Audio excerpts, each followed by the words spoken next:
Suspense.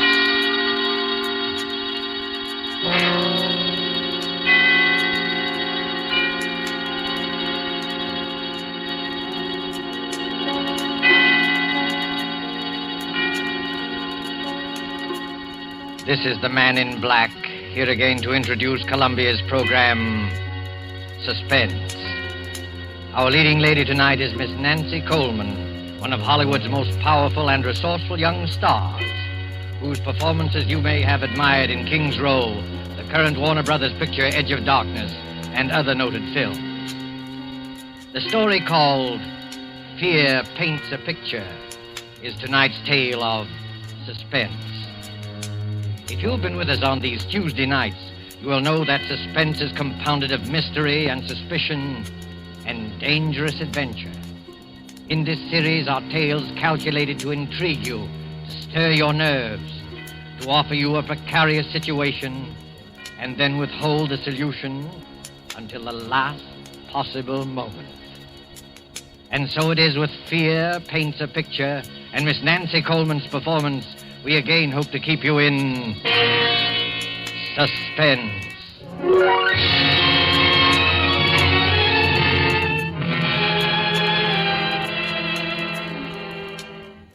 There is a picture hanging on a wall. You look at it casually. An extraordinary picture, you'll say, skillfully done. Look at those fine brushstrokes, those superb colors. But isn't the subject matter a little bizarre? It is something more than just bizarre. But let us begin from the beginning with the death of Benjamin Powell, a rich and strange man. There were dark rumors about the Powells. His wife had died many years ago. No one knows how. But Benjamin Powell had a daughter, Julia, a high-strung and neurotic girl. And many of us wondered about her, too. Benjamin Powell died. And in his last will and testament, he made Julia heir to all his considerable fortune, except that... But let me read you the will. I, Benjamin Powell, being of sound mind and in full possession of all my faculties, hereby request that after my death, my daughter Julia live with Mr. Harvey Lyons, my lifelong friend, until her 23rd birthday, at which date all my worldly belongings will come into her possession, provided that nothing untoward happens to her by that time. But in the event that she is incapable of taking over my estate upon her 23rd birthday, I hereby appoint Harvey and Laura Lyons as my final heirs, there being no other living blood relatives, and trust to their judgment that they will take care of Julia adequately and with kindness. Signed, Benjamin Powell. 3 months later, seated around the huge, ornate fireplace of the dark wainscoted living room, are 3 silent people. The heavy drapes that run from the high ceiling to the floor move softly in a gust of wind. The past quarter hour, no one has spoken. Harvey reads his newspaper, Laura knits with nimble fingers, and Julia stares with unseeing eyes at an unopened book. You're not reading, Julia. I'm not concentrating. Are you feeling all right? I'm all right. You do look a little tired, Julia. Perhaps you'd better get some rest. I'm not tired, Harvey. I've been wanting to ask you... In a week, Julia will be 23. Isn't that wonderful, Harvey? Next Tuesday's her birthday. We'll have a party. I'll get old Tom and his fiddle, and we'll have a real old-fashioned party. Harvey, what did Father mean by the will? The will? Julia, perhaps you better go to bed. You look a little pale. The will said I might not be able to take over the estate by my 23rd birthday. What does it mean? I don't remember that. I didn't read the will very carefully. Yes, you did, Harvey. You know what I'm talking about. Perhaps we better discuss it in the morning. You're tired, I'm Julia. not tired, Laura. Please, Julia, I'd rather you wouldn't ask me. That's a delicate handkerchief, Julia. Twisting it will only tear the lace. I'm sorry, I didn't realize it. It's one of your best handkerchiefs. It's no use, Laura. I've got to know. You're a very high-strung girl, Julia. And I'd rather not upset you before bedtime. Upset me? You sort of get moody very often, Julia. Harvey. Laura, I'm not going to bed until I find out what all this means. I've got to find out. You don't like your room, do you? No, I don't. It's too big. The wallpaper. I don't like the pictures on the wall. There's nothing wrong with a big room. Everyone prefers a large room. Everyone likes pictures on the wall. Well, maybe it's the kind of pictures. Yes, it's the pictures. They rub me the wrong way. You see, your feelings about things are different. Different from the feelings of normal people. Normal people? Oh, I'm sorry. I shouldn't. I can't stand this torturous way of telling her. I'll tell you, Julia. Your mother died in an asylum. She went mad after her 23rd year. It's been in the family for generations. I never saw my mother. I thought... We didn't want to tell you this. I wish we hadn't, but you forced us. You mean I'm liable to become insane? Well, you see, any one of us can become insane. There's nothing wrong with me. I'm perfectly all right. I'm as sane as anyone. Being high-strung doesn't make me mad. I don't like it here. I don't like this house. I'm sane. I'm sane. Of course you are, Julia. There's nothing the matter with you. You'll be all right. Your father wasn't sure, that's all. You're as sane as any of us. Come along. I'll take you to your room. We'll have a cup of tea together.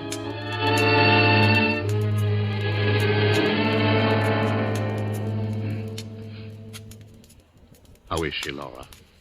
She's calmed down. Is she asleep? No, Harvey, she's reading. That must be Dr. Barrows. I'll open the door. Hello, Dr. Barrow. How do you do, Mr. Lyon?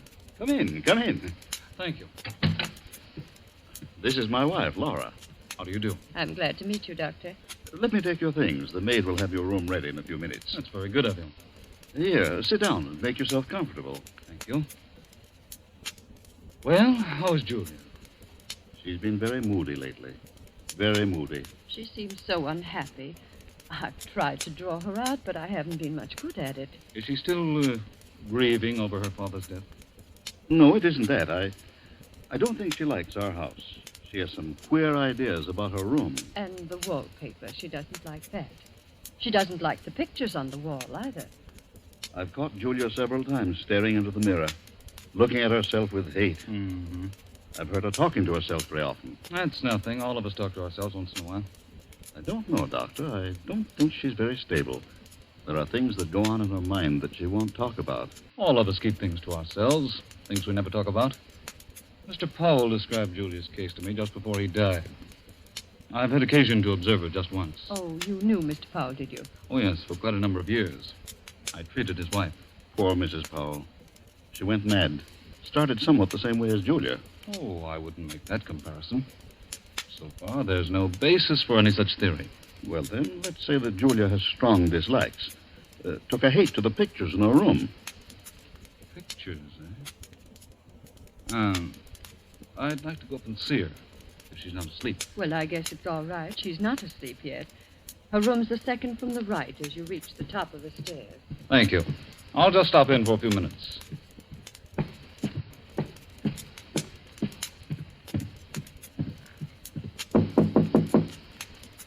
Come in. Hello, Julia. You remember me, don't you? No, not exactly. I'm Dr. Barrow, a friend of your father. I treated your mother. My mother? No, don't be alarmed. I'm staying with your guardians for a few weeks. Do you mind if I come in for a few minutes? No. Well, this is a fine room, Julia. A very comfortable one. I don't like it. It's too big, makes me uncomfortable. Nonsense. You're just imaginative. You think someone might be hiding in here while you're asleep. Is that it? It isn't that. Don't you like that picture, Julia? What picture? The one you're staring at. I wasn't staring at it. Just looking at it, eh? Looks like a fine painting. I don't like it. I'm going to have it removed. You can if you like, Julia, but I don't think you should. It's an unpleasant picture. Gives me nightmares. Look at it. That frightful-looking man about to come through the doorway, and the unsuspecting girl sitting in a chair with her back towards him. He's not frightful looking at all. It's just the black scarf around his neck. He's about to kill her. You certainly have a vivid imagination. I'm sure the artist had no such idea in mind. I hate the picture. I'm going to ask Harvey to take it out of here. No, Julia. You mustn't be afraid of it. The longer you keep looking at it, the less afraid of it you'll be. You've got to conquer your fears, or they'll conquer you. Well, that picture has a horrible fascination for me. I can't take my eyes from it. Last night, I dreamed that the man in the picture came through the door with a knife in his hand and killed the girl. It was an awful dream. But that was only a dream. If I take that painting off the wall, you'll find other things to be afraid of. Now, you do as I say. Forget about that picture. Get a good night's sleep. Nothing like a good night's sleep to lift your spirits. If that picture fascinates you, keep looking at it. Don't be afraid of it. Will you do that? Yes, Dr. Barrow, if you say so. That's fine. I'll see you in the morning. Good night, Julia. Good night.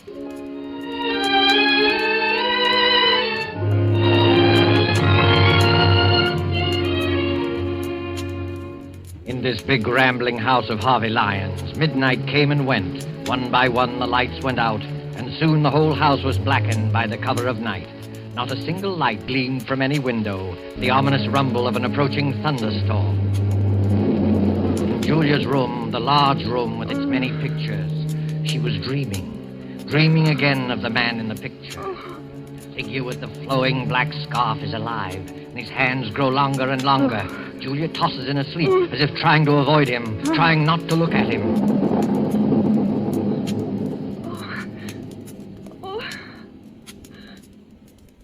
Who's there? Oh. It was only thunder. What a terrible dream. That awful picture. What was that? There's someone in this room. Someone's hiding in this room. The light. Where's the switch? Where is it? Oh, here. There's no one here. It's coming from the ceiling. From up above me. It's my imagination. There's nobody there at this hour. Nobody. I've got to go back to sleep. Dr. Barrow said I need sleep.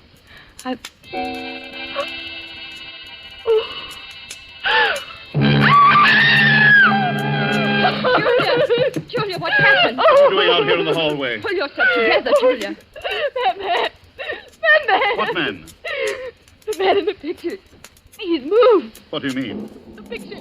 The man at the door. He's not at the door. He's inside the room. You must have been dreaming. Of course, dear, it was only a dream. I heard a scream, and Julia, what's happened to you? She says she saw a man in one of the paintings move. Oh, I see. He did move. I saw it. He's not outside the door anymore. He's You inside. dreamed that, Julia. That's what I said. It wasn't a dream. Thunder wakened me. I woke up and heard footsteps coming from the ceiling. I thought it was my imagination, and then I looked at the picture. The picture I told you I didn't like, Doctor. The man was inside the room. That's hardly possible, Julia. Figures and pictures can't move. Of course not. It was just a bad dream. No, it's true. I saw it. Come along, Julia. We'll all take a look at the picture. No, I don't want to go back into the room. No. There's nothing to be afraid of. Come on, Julia. Don't be frightened. You've got to fight off these delusions. Here, give me your hand. Come along.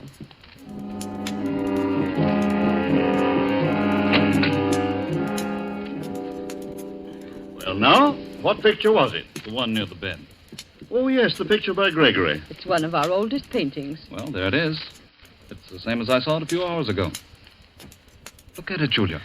I can't believe it. The man with the black scarf is still outside the door. And he'll stay there until that picture crumbles to dust. I could have sworn I saw him inside the room approaching the girl. Dreams can be very vivid. And there are no footsteps coming from the storeroom.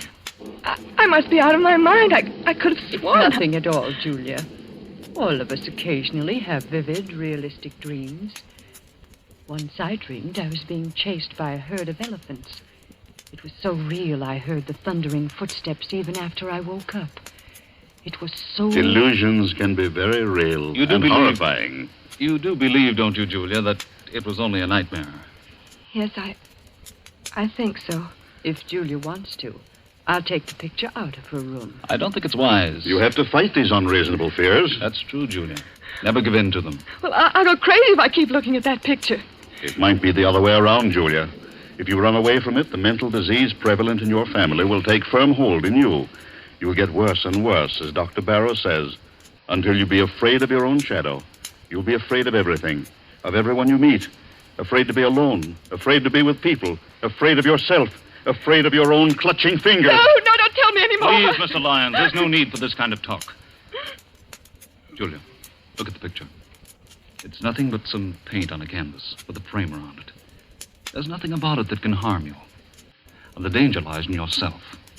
You've got to keep staring at it as often as you can by candlelight or in the dark until you've learned to laugh at it. It won't be easy. I'll try. That's fine. I knew you had courage. I'll get you a sedative so that you'll be able to sleep. I'll be all right in the morning. I'm sorry I became hysterical. And I'm sure you won't let yourself go anymore. I promise. You're sure you're not afraid now? No, I'll be all right. I'm sure I'll be all right.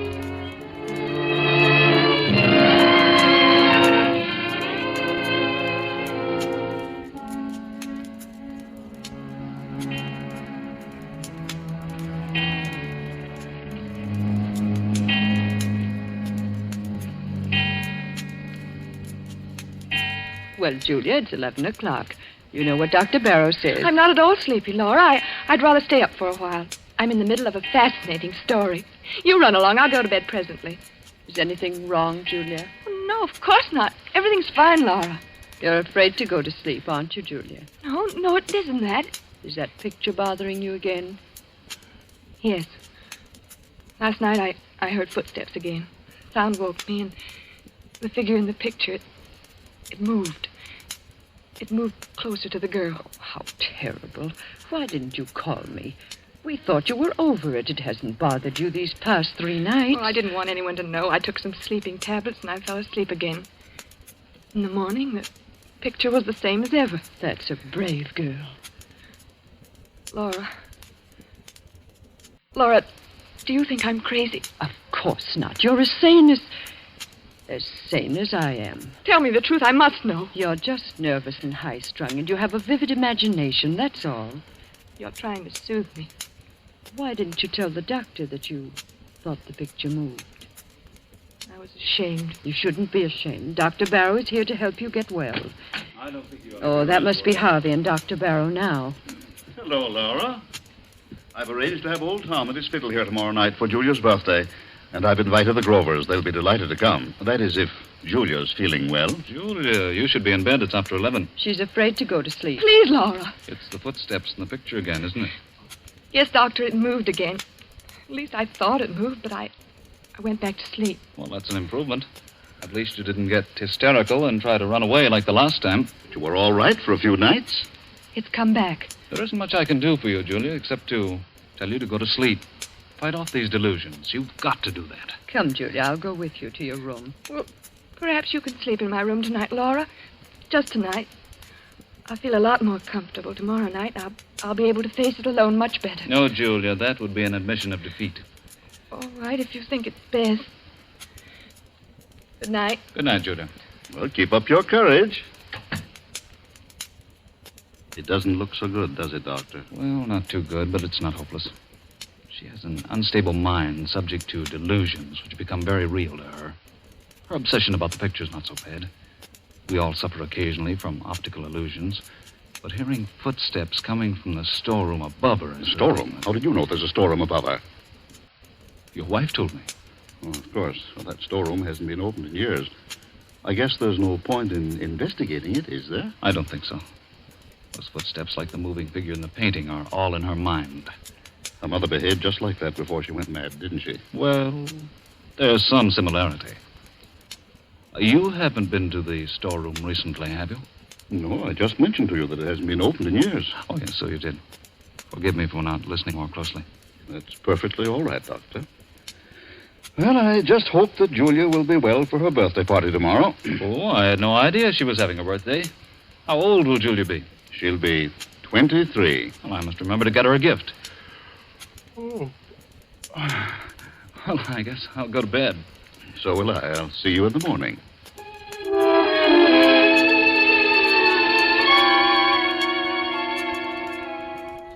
But Julia wasn't thinking about her birthday. During the 10 or 15 minutes she spent in Laura's room, fear fluttered in her heart.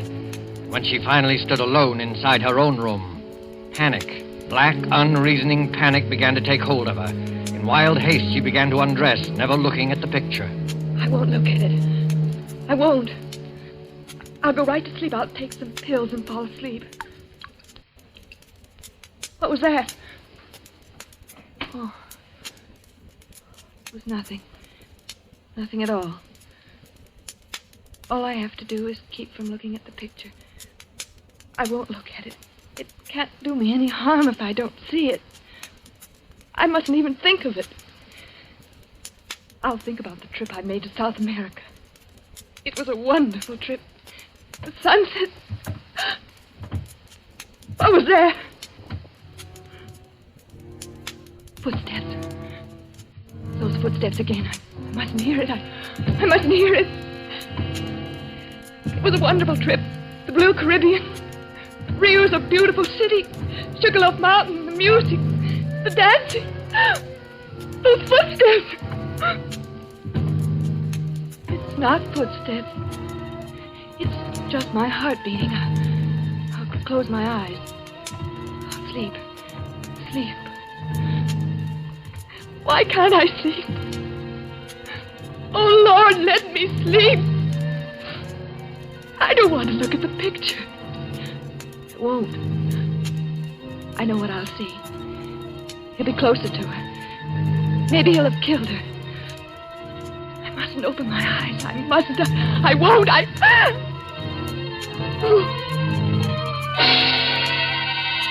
I've got to look at it.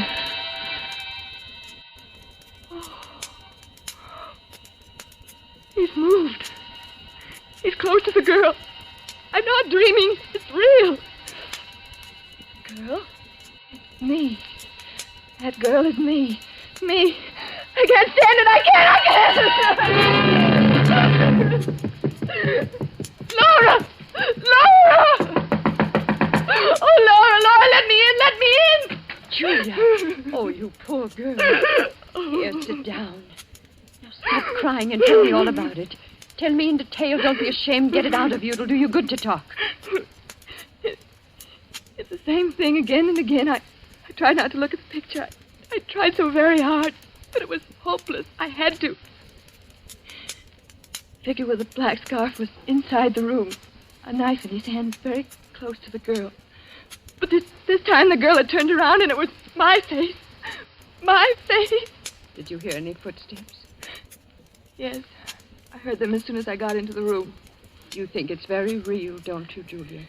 Despite the fact that everyone says it's a delusion. It's very real to me. I must be really insane. I'm going crazy. Don't say that. Well, it's no use. I'm not getting any better. It's getting worse and worse. Don't give up. You mustn't. Come along. I'll go to your room with you. I'll stay there until you fall asleep. Unless you want to stay here. Oh, I don't know. I don't know what to do. Will you stay with me, Laura? Yes, Julia. Come, let's go back.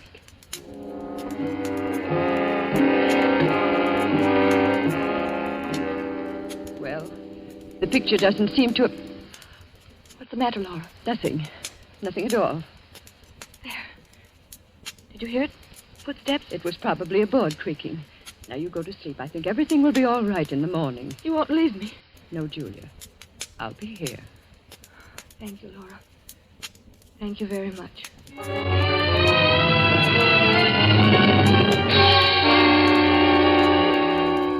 Laura stayed in Julia's room until she was sure that she was fast asleep. Then carefully she tiptoed out of the room, closing the door gently behind her. Julia slept peacefully, feeling safe and secure. Several hours passed, and then suddenly Julia awoke. She sat bolt upright and wide awake with her heart pounding away. Laura. Laura, is that you? Laura! Oh, she's gone. She's left me alone. But I'm not alone. Something woke me. The picture. It's the picture. I must look at it again. If he's moved again, I don't know what I'll do. I'll turn around and look straight at it. I'll look straight at it.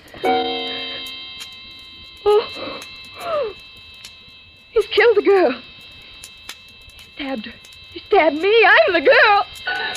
Oh, I've got to get out.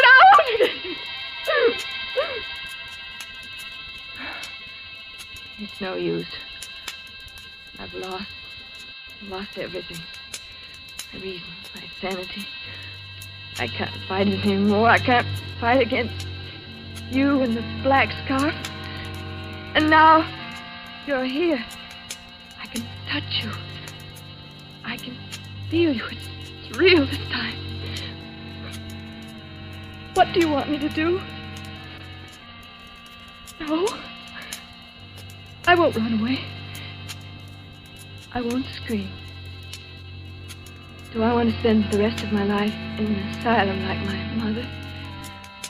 No, I don't. I don't. You're pointing at the window.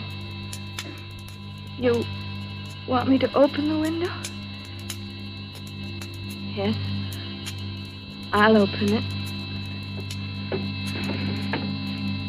You say it will be best for everybody if I jump. Yes. It's the only way out. The only way. I'll do it. I'll do it now, but without thinking. It will only take a moment. Julia! Julia! Harvey, Laura. We came just in time. I've got her, Harvey. She's safe. I'm safe. You can come out from behind that chair, my friend. Friend? Come out or I'll shoot. I don't understand. My head's going around in a circle. I can explain everything. I was merely Dr. observing Julia. Barrow. The procedure was a little unusual. I'll do the explaining, Dr. Barrow. You tried to drive Julia crazy. Tried to drive me crazy. That's right. He tried to do it with the picture. You're all making a serious mistake. Mistake? Look at the picture. The figure is inside the room stabbing the girl. No, it wasn't your imagination, Julia. He painted several pictures, each one of them with the figure close to the girl. He used the storeroom upstairs. That's why you heard footsteps. I got suspicious when I found a black scarf in his room. And when I looked at the picture a little while ago, it was full of dust. I dusted it off myself a few hours before. Yes, and Dr. Barrow seemed to know there was a storeroom above you. I couldn't understand how he knew that since it had been closed for years. But why? Why should he want to drive me crazy? Because he's not Dr. Barrow. He's Ralph Powell, your cousin, who disappeared many years ago. Everyone thought he was dead. After I got suspicious, Harvey and I went up to the storeroom and found a lot of pictures he's been painting. This scoundrel is a very talented artist. He's been changing the pictures on the wall. His plan was to drive you insane and then contest the will, since he's your nearest blood relative. Oh, horrible. And I really thought he... I had no intention of killing Julia. I swear I didn't. I just wanted to frighten her. Almost jumped out of the window. I might have been dead. Right now, lying dead outside. Don't think about it, Julia. It's all over now. You're all right. I'm not insane. Of course not, Julia. Why, I almost forgot. It's already Tuesday. Happy birthday, Julia. How does it feel to be 23 years old? It feels wonderful.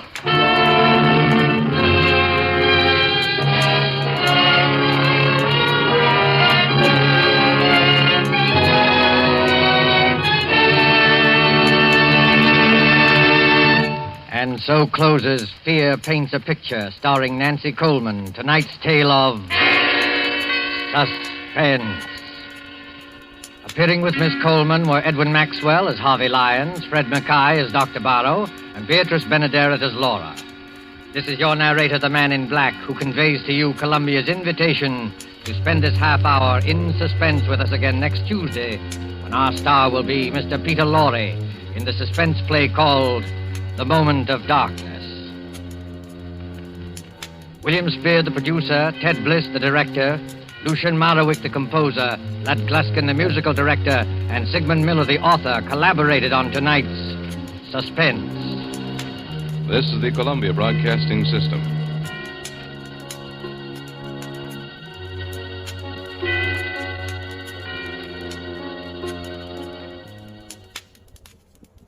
Now, Roma Wines present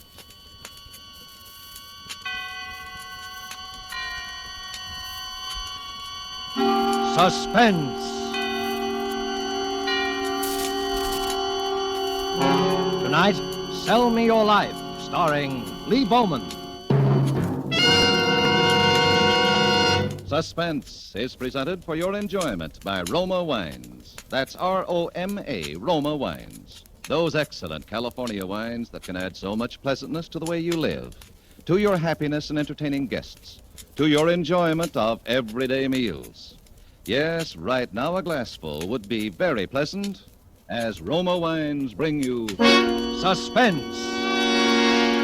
This is the Man in Black, here for the Roma Wine Company of Fresno, California, who tonight from Hollywood bring you as star Mr. Lee Bowman, who is currently being co-starred with Rita Hayworth and Janet Blair in the Columbia Technicolor musical Tonight and Every Night. He appears this evening as a rather embittered young man whose life really began in spite of himself at the very moment when he had planned to take leave of it. And so with Sell Me Your Life and with the performance of Lee Bowman as Joe Bland, we again hope to keep you in suspense. All right, quiet down. I want to hear this guy's story. Go ahead, Bland. No. Why waste any more time? Because I'm going to hear your version of what happened. I'm going to hear it now. Listen, Lieutenant. Less than 2 hours ago, I was ready to kill myself. You think I'm going to spend any time now trying to convince you I ought to live? What difference does it make? Come on, let's get out of here. Let's have the story. I don't get it. You're not going to believe any part of it, and you know it. So far as you're concerned, I'm already in the chair. We'll see. Go on with the story.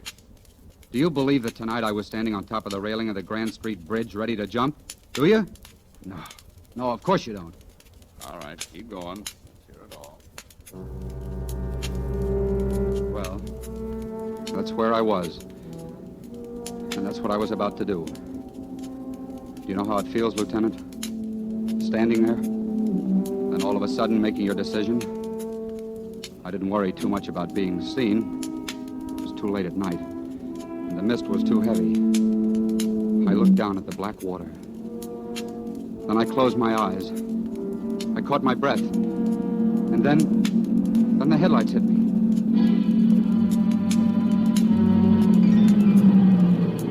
And the next second, I knew the driver had seen me.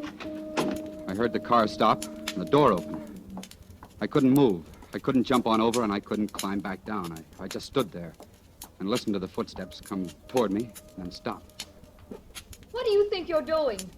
A woman. Footsteps should have told me that, but they didn't. I wonder if you know how silly you look pitched up there. I got my first good look at her then. Dark hair, about 30, and, yeah, a knockout. Come on. Come on down. Why don't you get back in your car and go on about your business? I'm waiting for you to come on down, or else jump over. You... That's right. A gesture as big as that deserves an audience. I'll see that you have one. Well, I'm waiting. That's more like it. Okay. The place is yours. No, wait. Don't you understand? I want to help you. Why? What difference does it make to you? Here, let's get in the car. There's nothing you or anybody else can do. Can't you see? Oh, you're tired, aren't you? How long have you been walking? I don't know. Hours, I guess. Then come on. At least I can give you a lift to your next bridge. I can't explain it, but I guess I just didn't have much fight left in me. Because there I was, driving on off the bridge. And all of a sudden, I found myself spilling the whole thing. I told her how a certain pal of mine juggled the company books, my books as well as his, about how he could never admit I was innocent because he dropped over dead this morning, about how the auditors would be through by tomorrow and I'd be up for embezzlement. Yeah, I can see by your face. You think that old corny story, but it's true. Well, I told her about it, about how that would put me away for good because it would make my third conviction.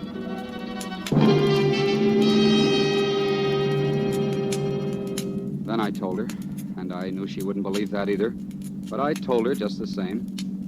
I was innocent of those previous crimes, as innocent as I was of this one. Innocent of all of them, is that right? Yes. Well, why don't you let me out here? Thanks very much for everything. Wait. That money they think you took. Wouldn't it help if you could somehow make it good? Sure. All I gotta do is walk in tomorrow morning and plank down $1,000. Only 1,000? Only 1,000. And I've got $4.62 in my pocket. There's someone I want you to meet. What? Who? Your future employer, I hope. His name is Andrew Bodine. Bodine? The banker? Yes. You see, I'm Mrs. Bodine. It won't work. Well, you've no reason to say that. My husband has helped hundreds of people. It can't work. The breaks I've been getting will go right on, and there's nothing you can do to stop them. My life's over, I tell you. It's spent. No, not yet. It isn't. And if you don't want it, I'll take it. Oh, please. For just 1 hour, sell me your life. What have you got to lose?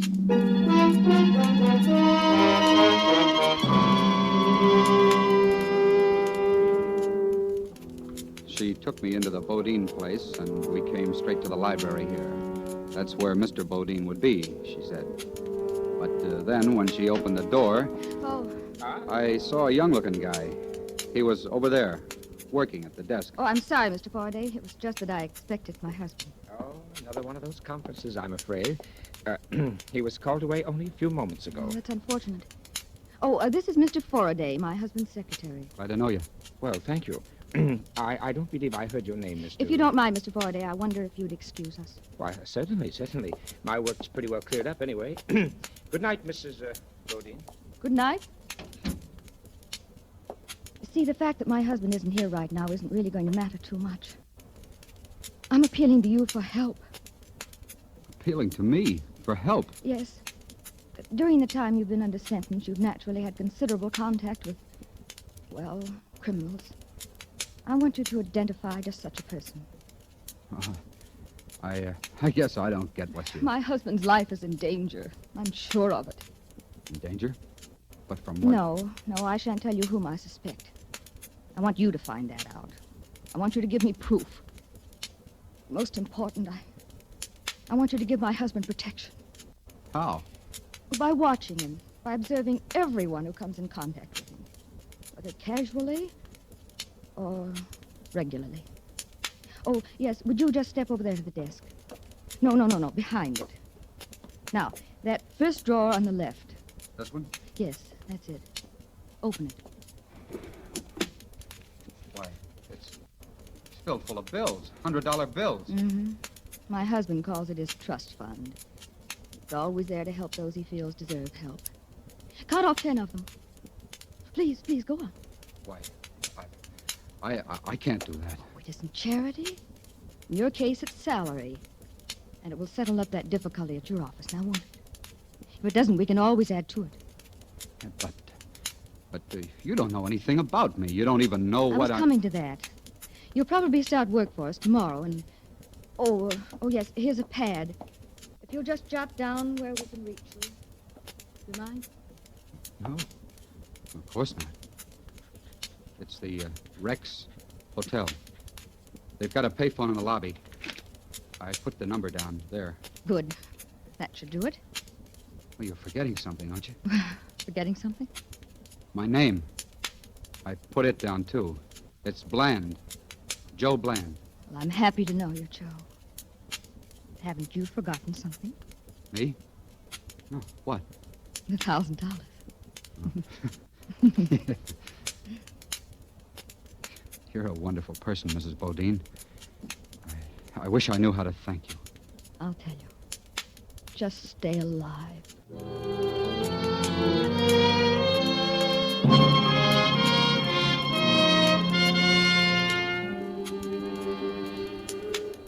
I took the slow way home tonight because, well, whether you believe it or not, Vance, there was a lot of thinking I wanted to do. Mostly about that woman I'd met.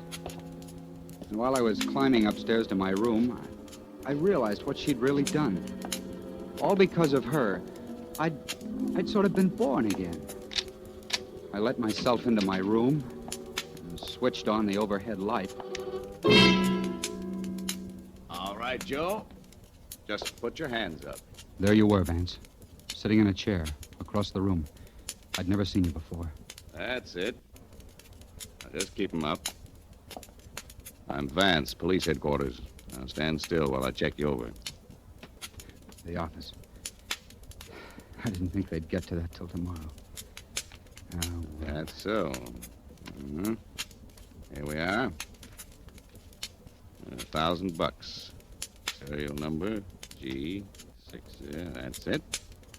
All right, where's the rest? The rest? Well, that's all there Get is. it, huh? That's what I thought. Took you long enough to get here. Now, listen, I was going to turn that over to the company in the morning. The company? What company?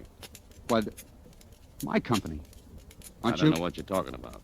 Just tell me where you put the gun. The gun? You hid that too, huh? Wait a minute. I never had any gun. What is this? I don't know what I guess you are as dumb as you act. Anybody who'd leave his name, address, and phone number on his victim's desk can't be very bright. They just posted a reward for the guy who robbed and then murdered Andrew Bodine. Looks like I'm the guy who's going to collect it. What? Andrew Bodine? Murdered? As if you didn't know, sweetheart. Come on, we're going back out there.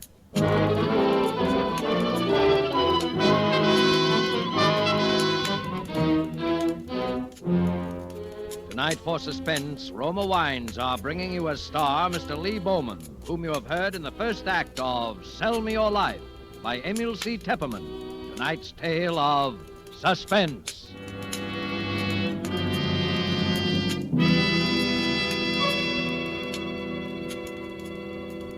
This is Truman Bradley for Roma Wines. Elsa Maxwell is recognized internationally as an authority on gracious living. You will be interested in something she said the other day about wine and wartime food rationing. Listen. I find that people who know one simple secret of serving delicious meals aren't bothered much by food rationing. That secret is to enjoy good Roma wine with food. For instance, I recently had dinner with some old friends. The main dish was kidney bean casserole. And to give this simple food a delightful party flavor, my hostess served cool Roma California Burgundy. Everyone remarked about its wonderful bouquet and aroma, and about the way that good Roma Burgundy added enjoyment to our plain meal. Such added enjoyment is one of the reasons why more and more people serve delightful Roma wine. That's a grand suggestion from Elsa Maxwell. So why not try Roma California Burgundy with your dinner tomorrow night? You'll enjoy its tart piquancy, its fruity, robust taste, the happy result of selecting luscious wine grapes from California's choicest vineyards, guided to perfection by the ancient wine skill of Roma's famed wineries. Good Roma wines never vary. They're always enjoyable, yet cost only pennies a glass. Remember, more Americans enjoy Roma than any other wine. R-O-M-A, Roma Wines. And now it is with pleasure that we bring back to our soundstage Lee Bowman as Joe Bland, who has been saved from death by suicide only to face a murder charge. A situation well calculated to keep you in suspense.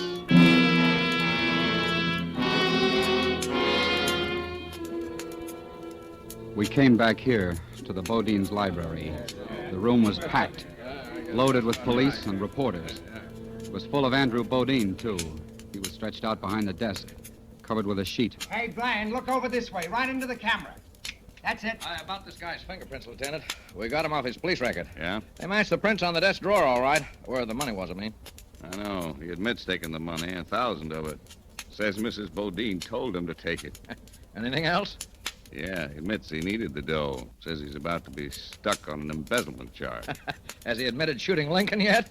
Looks like you... Oh, here's that secretary. Faraday, we've been waiting for you. Oh, well, I'm very sorry, Lieutenant, but I was with Mrs. Bodine. She's rather hard hit. Yeah? Well, here's the guy. Can you identify him? Well, I should be able to. It was less than an hour ago that I saw him. Here? Yes, in this room. He was with Mr. Bodine. Mr. Bodine? Well, that's a Quiet. dirty... You'll have your chance. Go on, Faraday. Well, Mr. Bodine was talking with him, trying to work out some way to help him. Why, you... You probably know of the old man's habit of picking up, bums, giving them money, trying to get them work. I'd want him time and time again. We know not to- about that. Just go on with the story. Yeah, just go on with your lies. I That's told all you to keep still. What for? So we can build up that phony story?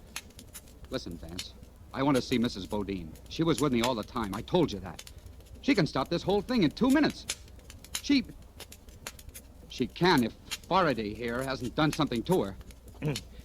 Why, this fellow must be insane. I want to see Mrs. Bodine. Now. She's in no condition to be disturbed. Furthermore, she has no connection whatever with this case. Oh, no? Let me give you some advice, Bland. Keep your mouth shut until I tell you to talk. Well, the old man, Mr. Bodine, asked me to leave him alone. So I went right to my room down the hall. There was nothing else I could do. Then? Well, it must have been about 15 minutes that I heard a shot. I rushed in here and there was Mr. Bodine. He was dead. What about Bland? Gone. Well, that's pretty fast. Since you were only down the hall, you'd have seen him leave, wouldn't you?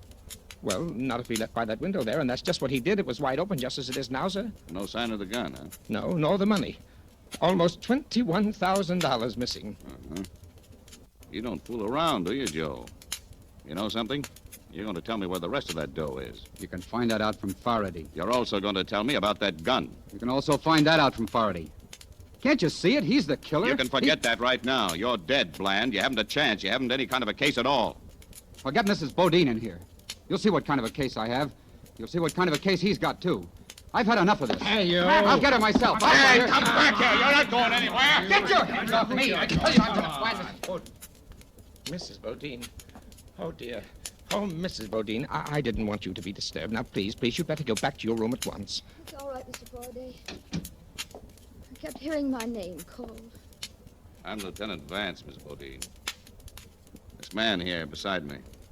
Do you happen to know who he is? This man? Yeah, me. I've never seen him before in my life.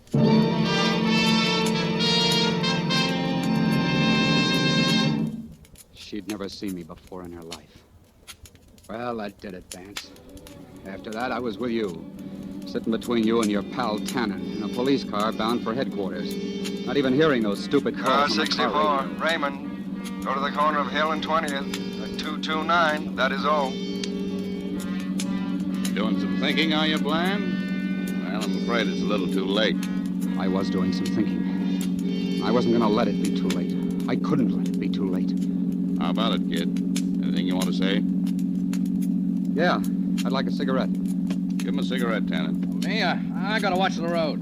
Okay. But keep your eye on him, too. Hey, what are you? My gun, Tannen. Hey, look out! Get your foot off that, Bland! You'll wreck us! He's after my gun. Hit him, Tannen. Look out! I can't! Okay, Tannen. Just pull the car to a stop, and don't reach for your gun. Because I'm taking it. Now, I might need to. You're a jerk, Bland. This'll never work. I'll try anything, even suicide, didn't you know? Now stay there, till I get Vance out. Okay, now you come out. No, don't touch the keys. Just come out. It'll never work. You'll be shot down on sight. Not for a while, baby. Not in a police car. R82, Rubin and Malone. Check under 13. 1000 Block Forest. That is all.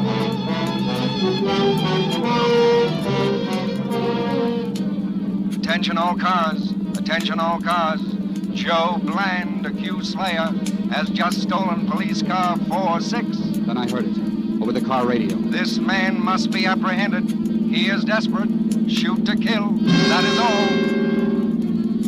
Attention all cars. Report from police car 13. Bland has just been sighted passing Serrano Street. Speeding northward on Fountain. All cars proceed toward northern end Fountain. Intercept. That is all. Now crossing Selmer and Riverdale. Car 1962. Form roadblock next intersection.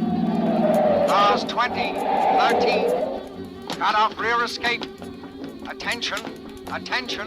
Bland just sighted abandoning car. Running east on Selma. Stop him. This man must not escape.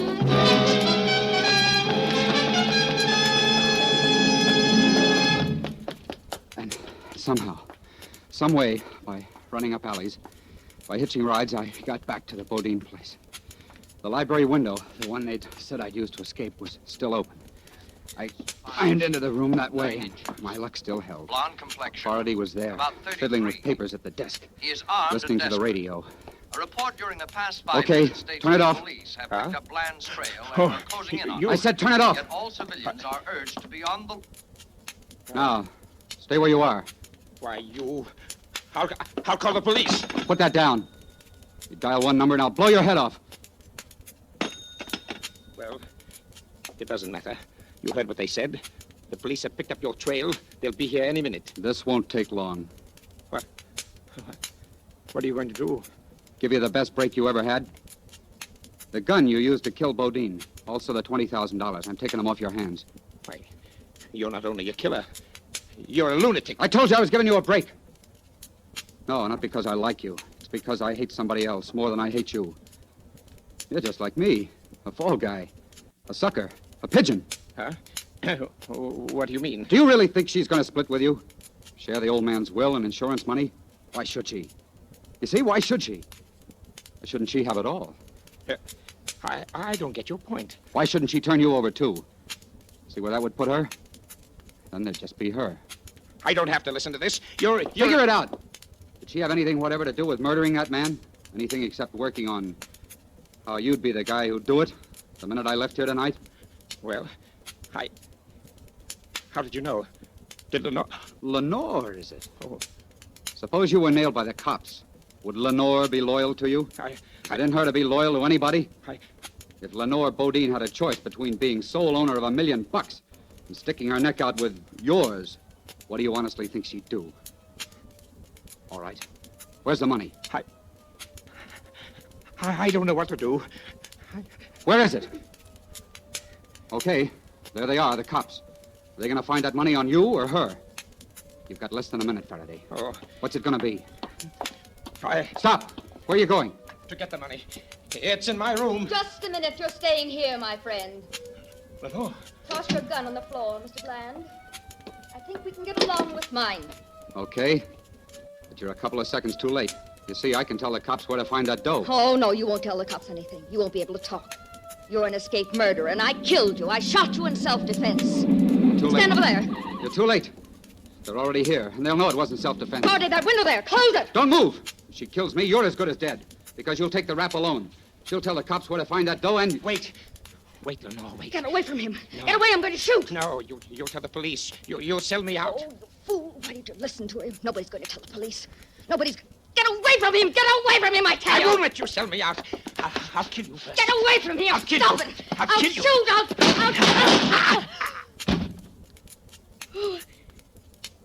I killed him. I killed him. All right, I killed him. Richard. I killed him. Mrs. I Bodine, killed him. you've got the gun.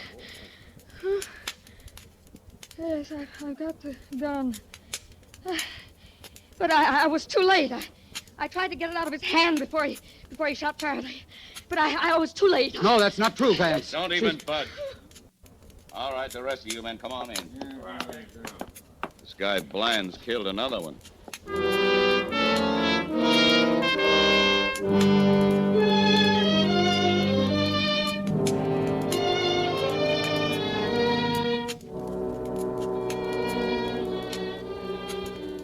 There you are, Vance. That's the story. And like I said, you don't believe it. Doesn't matter anyway. I can't win. What's the use of trying? Come on.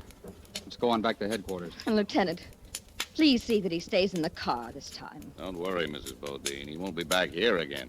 You all set, Tannen? Yeah. Want me to bring this gun along? Yeah, Exhibit A. Careful you don't smudge any of the prints on it. Right. Okay, boy. Prints. All right. Prints. Fingerprints. Huh? Yeah, fingerprints. On that gun. Well, that's it, Vance.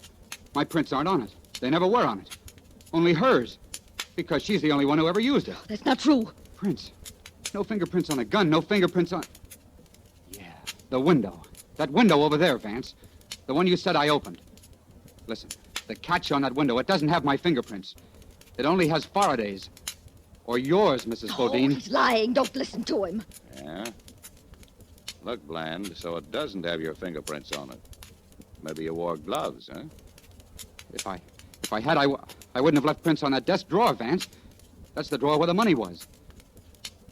And incidentally, you'll find that dough in Faraday's room. How about it, Lieutenant? Convinced?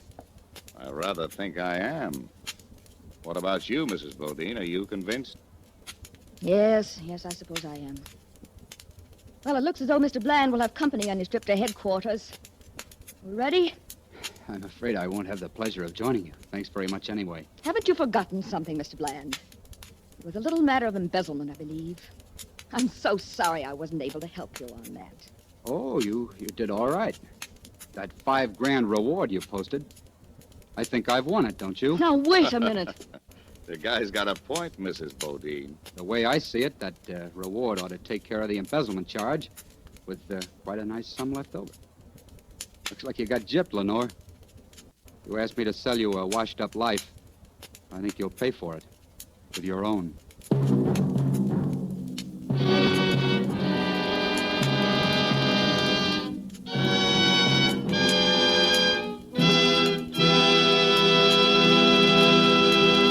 And so closes Sell Me Your Life, starring Lee Bowman.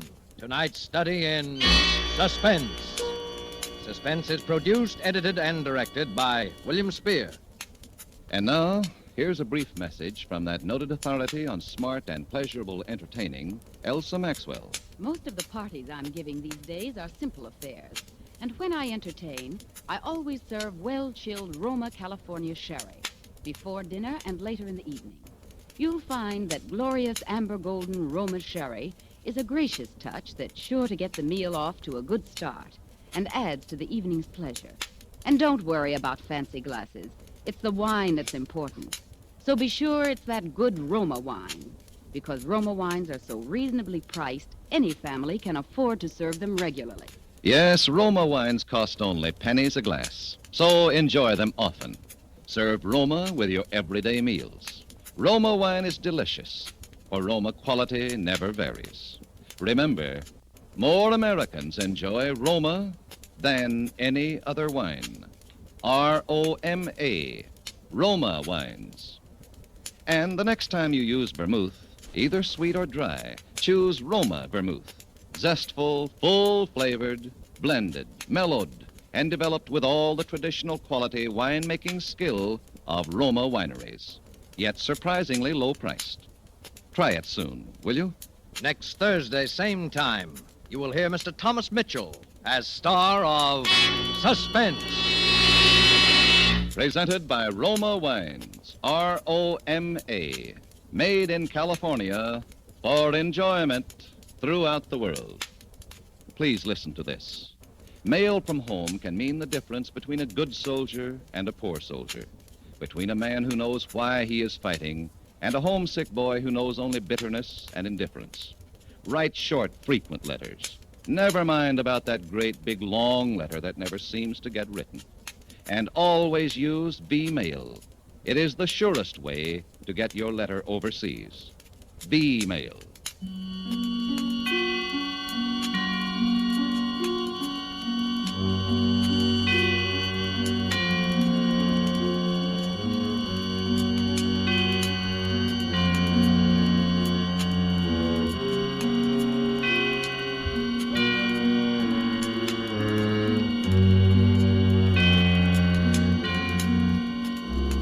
This is CBS, the Columbia Broadcasting System.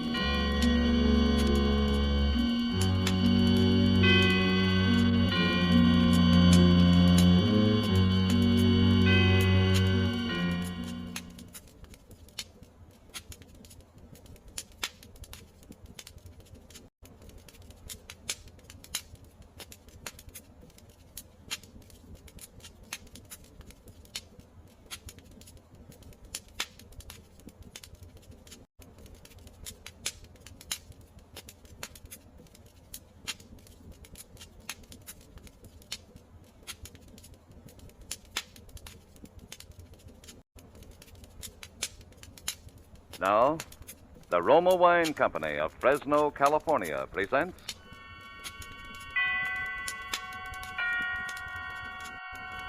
Suspense.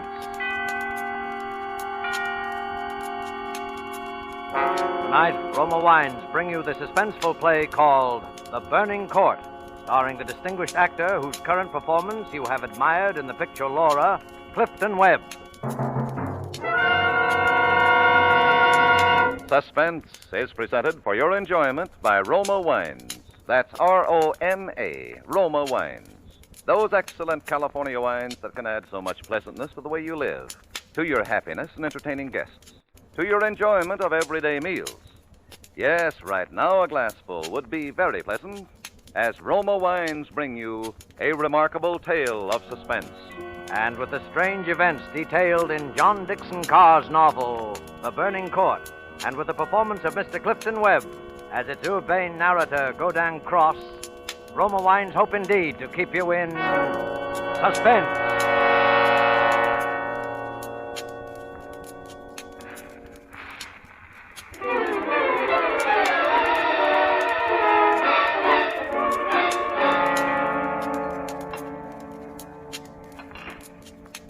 A pleasant fire, charming company, and a hostess who realizes that tea served in the Russian manner is the only manner in which tea should ever be served. Yes, a heartwarming evening, Mr. Covington, in an extremely gracious setting. How fortunate that your uncle had the wealth to satisfy such an exquisite taste. And what a pity I have so little time to tell you which one here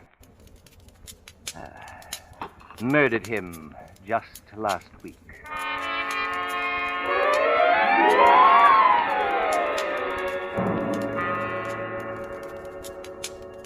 Now, I believe we're all here.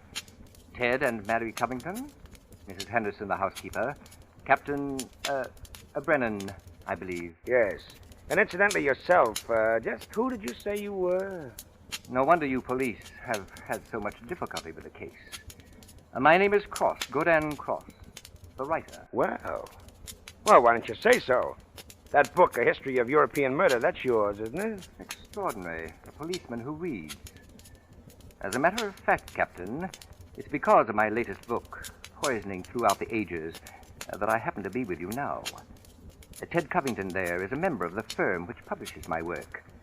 I'd never seen him until tonight, when he himself told me what happened.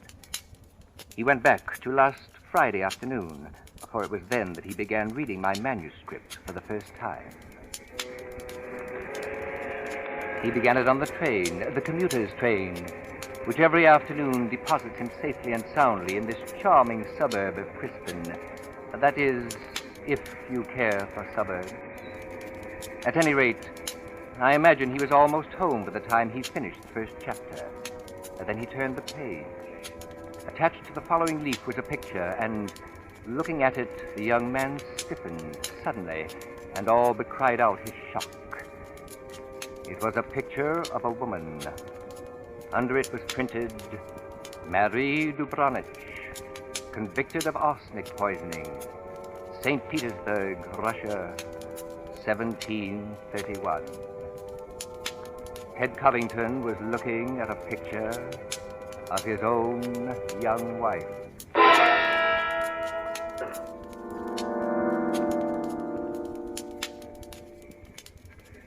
His 25-year-old wife in an early 18th century costume. The face, the features were identical, even the name. Dubronich is his wife, or was his wife's maiden name. No, it was ridiculous. This woman in the picture was one of his wife's ancestors. Simply an amazing family resemblance. He wondered why Marie had never told him about. Ted Covington glanced down at the chapter to which the picture had been attached. It was entitled, The Affair of the Non-Dead Woman.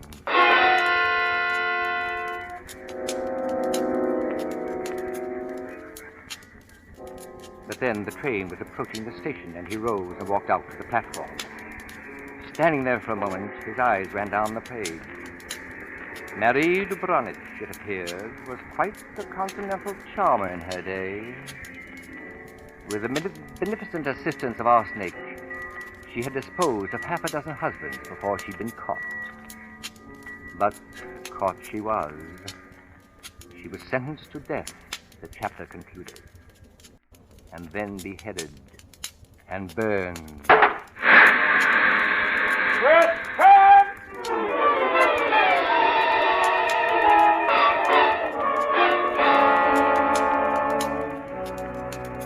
And there, waiting for him at the curb by the suburban station, was the wife he knew so well. Dad?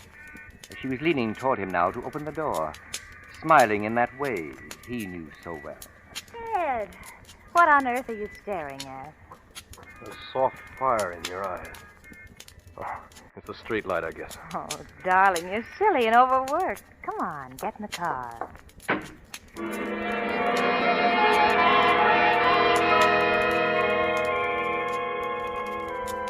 Thus, like a thin wisp of smoke, it was gone.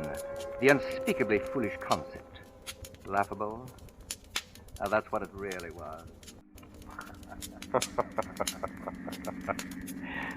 All right, let's hear it. What's so funny? Oh, nothing at all, darling. I guess I just feel good. Oh, a fine mood for dancing tonight. Dancing? Now, Ted, you promised.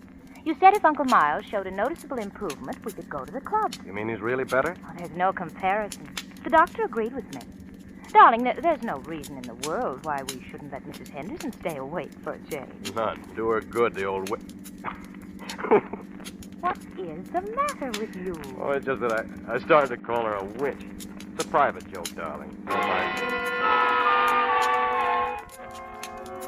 A private joke. And by the time they were home, it was even less than that.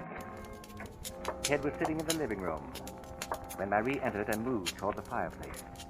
He studied her as she struck the match on the hearthstone, touched it with the little rolls of newspaper, stood back to watch the licking flames catch the charcoal, then the logs. As the light rose, illuminating her face and the lips barely parted in that ineffably curious smile, he was reminded again of her fragile loveliness and his absurd reaction to the manuscript. He glanced around. There it was on the table, where he placed it when he'd come in. Deliberately, he turned from it, and then back again. The manuscript had moved, only an inch or so, but moved. Keeping his back to his wife, he thumbed through that early chapter and discovered, just as he was afraid he would, that the picture itself was gone. For a long moment, he thought of what to do. Then, slowly, he turned around. This book of crosses I brought home. Yes, dear. There was a story of a poisoner in it. It's funny, her name happens to be the same as yours. Your maiden name, that is. Look, darling, was she a relative of yours? Why, Ted, you're serious. Well, in a way, yes. I don't mean it's really important. It's just that, well, when you run across a person who was a top-flight poisoner a couple of 100 years ago and who's a dead ringer for your own wife, you want to hear about it, that's all. Ted, what on earth are you talking about? Darling, be honest with me. Didn't you look at this manuscript when I was out of the room? No, You didn't take out a picture of a poisoner named Marie de Branich? I most certainly did not. Somebody took that picture out of the manuscript. Oh, but who could it be? Mrs. Henderson has been in the back ever since we came in. And Uncle Miles, well, he's in bed in his room. I'm sorry, darling. It'll turn up. Forget it. Maybe I am overworked. I guess a little dancing is just the thing I need. When they returned home, it had happened. Mrs. Henderson met them at the door. Ted's uncle had taken a sudden turn for the worse. Hurry as fast as you can. We'll be right there.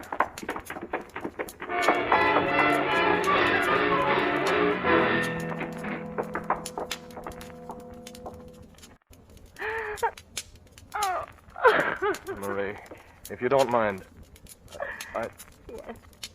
Yes, Ted. Come, Mrs. Henderson. Let's go into the living room.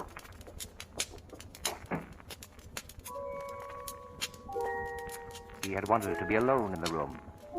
Not because of his great attachment to his uncle, who, save for Ted himself, was the last of his branch of the Covingtons, but because he had seen something. It was the silver cup under the edge of the bed. The cup of the late patient had used for his medicine. Ted moved over to it, stooped down. There were still a few drops at the bottom. And then, just as he was rising to his feet, his heart seemed to miss a beat. He had seen the other thing, Uncle Miles' cat, 2 feet away from the cup, further under the bed.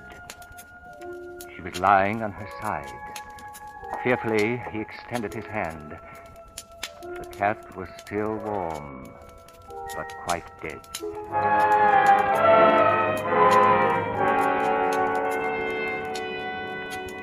No one must know, not yet. There would be a funeral, a normal, official interment in the family crypt on the grounds. Meanwhile, the cat must be buried, disposed of, and the contents of the cup.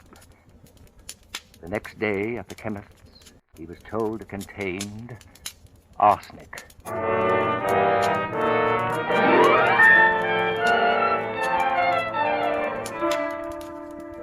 For Suspense, Roma Wines are bringing you as star Mr. Clifton Webb, whom you have heard in the first act of The Burning Court by John Dixon Carr, which is Roma Wine's presentation tonight of Suspense.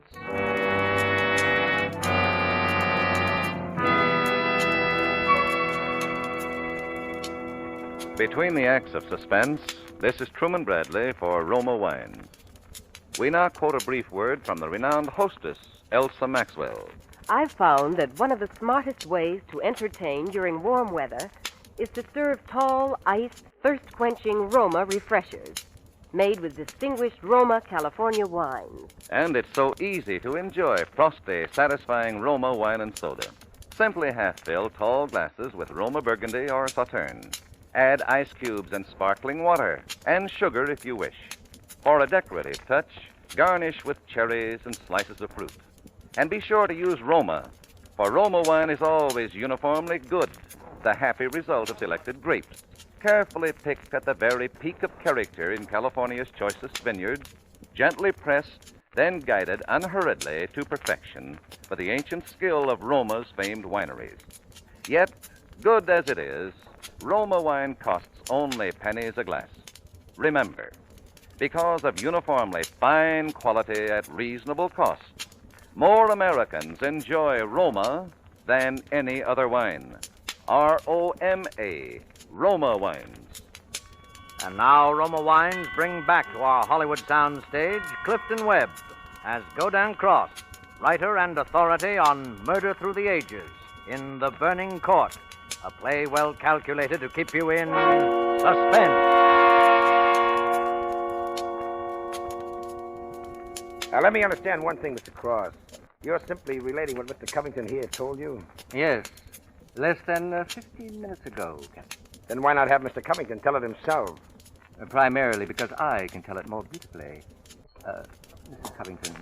More tea. I'll get it for him, madam.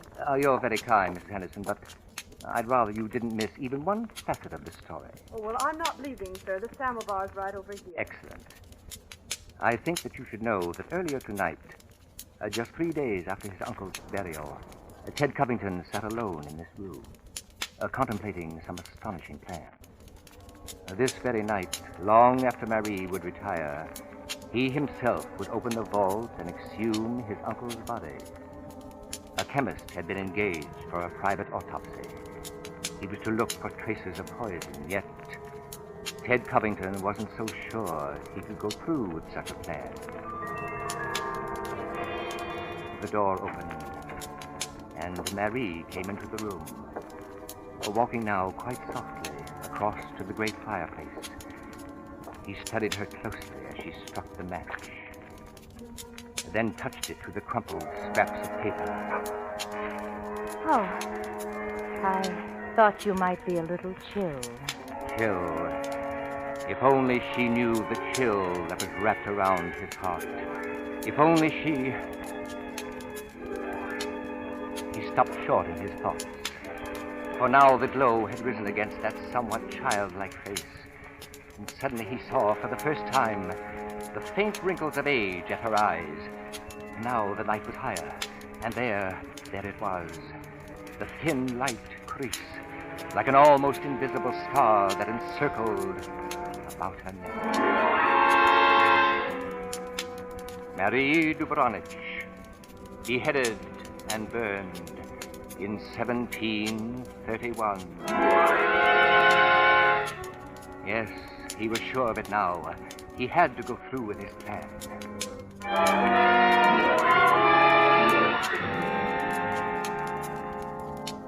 So, By the dim light of a lantern, he set about his task, pounding his way through the thick concrete that now covered the family tomb, drawing open the great subterranean door, descending to the ink-black chamber below.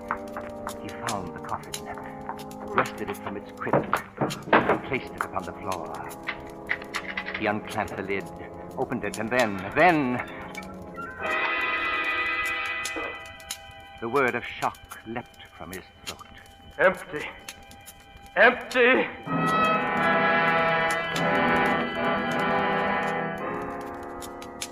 Empty!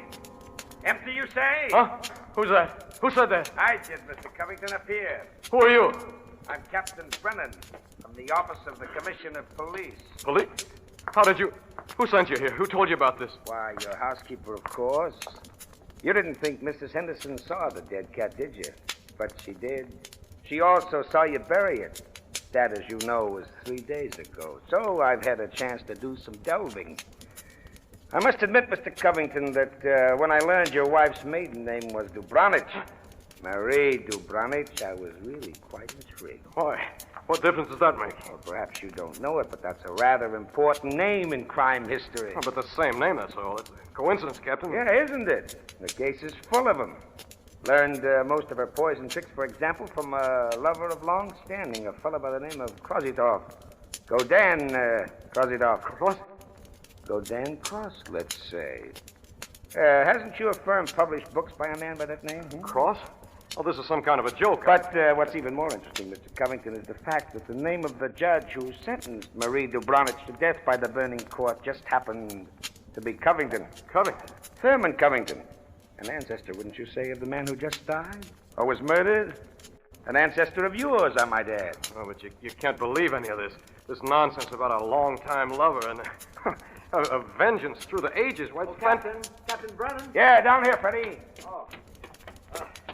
No luck, sir. No answer at all. Place seems to be vacant. The Covington house? What? Yes, sir. Couldn't wait or so. Get out of my way. Hey, Covington, come back here. Something's happened to my wife. Want me to stop him, Captain? Let him go. We'll follow him.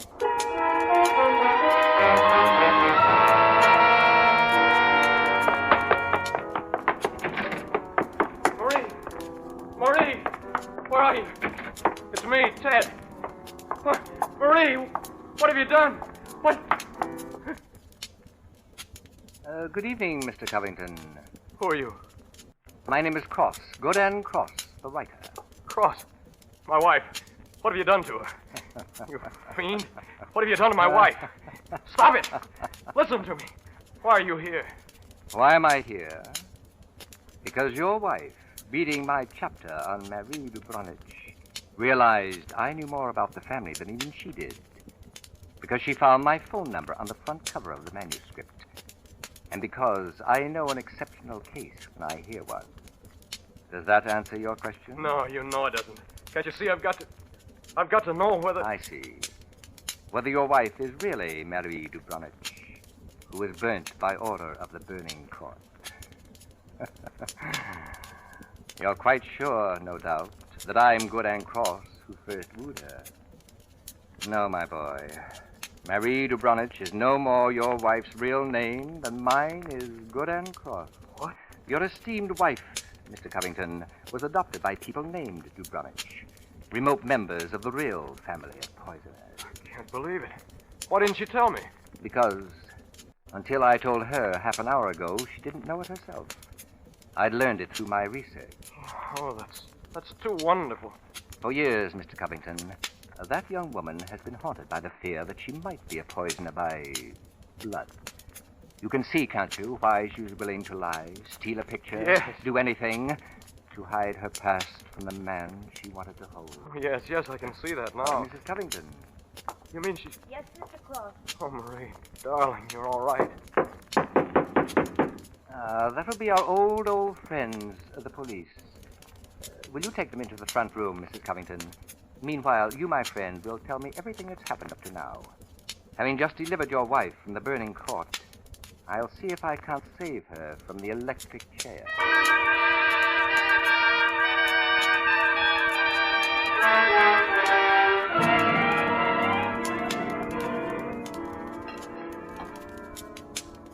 Sugar? Just pass it, please, Mr. Covington. There. Thank you. Ah, yes. Truly excellent tea. Don't you agree, Mrs. Henderson? What? Oh, yes, it's very nice. Yes. Well, that, Captain Brennan, completes Ted Covington's personal account of the events leading up to the present. Let us now consider that supernatural hocus-pocus of the body that walked out of the sealed-in tomb. That body, let's agree, that never was in that tomb. Never in that tomb? No, Mr. Covington. It was disposed of long before. But who could have done it? Who could have kept that body out of the tomb? Who, Mr. Covington? Why, you, sir. What are you saying? What are you driving at? I don't understand what you... It's very simple. You had to get rid of the body, Mr. Covington. You knew that eventually there was going to be an investigation. This is a joke, isn't it? A rather bad joke on your wife. From a few historical coincidences, you built a murderess in your own wife's image. I won't listen to this anymore. Why should you? Look, Cross. Why would Covington here spend an hour smashing into a crypt for a body he knew wasn't there? Obviously, my dear Captain, to induce you to ask such a question. To impress you with his own innocence and his desperate concern for his wife's guilt. No, this isn't true. It can't be true. Of course not. Cross, just how, for example, could I have been in this house to poison my uncle and also at the dance that night? Easily. You simply left the dance that night. I left it. It was Marie who... I explained how I looked for her. So you did. And you didn't see her, Mr. Covington, for the very good reason you weren't there. No, wait a minute. You were here, my friend, in this house, just as you had planned. No, you... Who but you, the nephew, could so naturally have handed his uncle a cup presumably of medicine? Don't listen to And him. who but you, of all those here, would have the strength to carry that body to the furnace, where it's now probably nothing but ashes? Lies. All lies. Why should I do such a thing? Why would I murder my own uncle? For the best reason that ever existed. A fortune. No, stop. You were the only heir. You'd get the estate, the money, the independence. Oh, please, Marie. Brendan, he's making this up. He's... Now. It isn't as bad as all that. Why, the police can never touch you. After all, where's the body? Where's the evidence?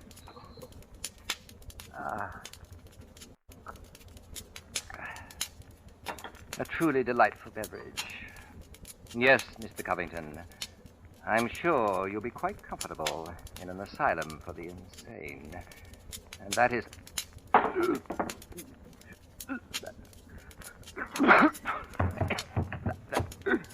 Cross. What is it? Here, stand back. Stand back, let me get you. Mr. Cross. What's the matter, Captain? This man's dead. And from poison, if I know anything. Poison from that glass of tea. Ted! You! That glass Ted! was right beside you, Covington, and nobody else. Nobody else was No, here. no. Too bad he didn't drink it as soon as you hoped. I didn't do it. Because a second ago, Covington, we had no evidence, no body to use against you. But we have now, Mr. Covington. We have now. I arrest you for the murder of Godin Cross.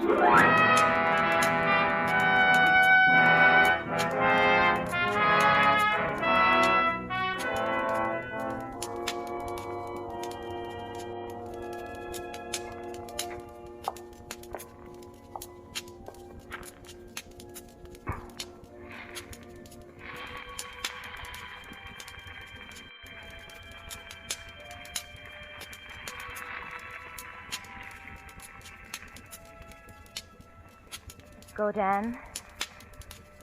Godin. You're much too far away, my love. Godin. Much too far from the flame. So you've come back, dear Godin. Back within the hour. Back for you, Marie. For with all the Covingtons disposed of now, the old score settled at last. I know. There's no need to tarry longer. You were brilliant as ever, Godin. Superb in building the case against him. Magnificent in the suicide. I never even saw you take the poison. And I thought I'd taught you all the tricks. Closer now. Much closer. Yes. Closer to the flame, Mary. Yes. Yes, Godan. Closer to me, my love.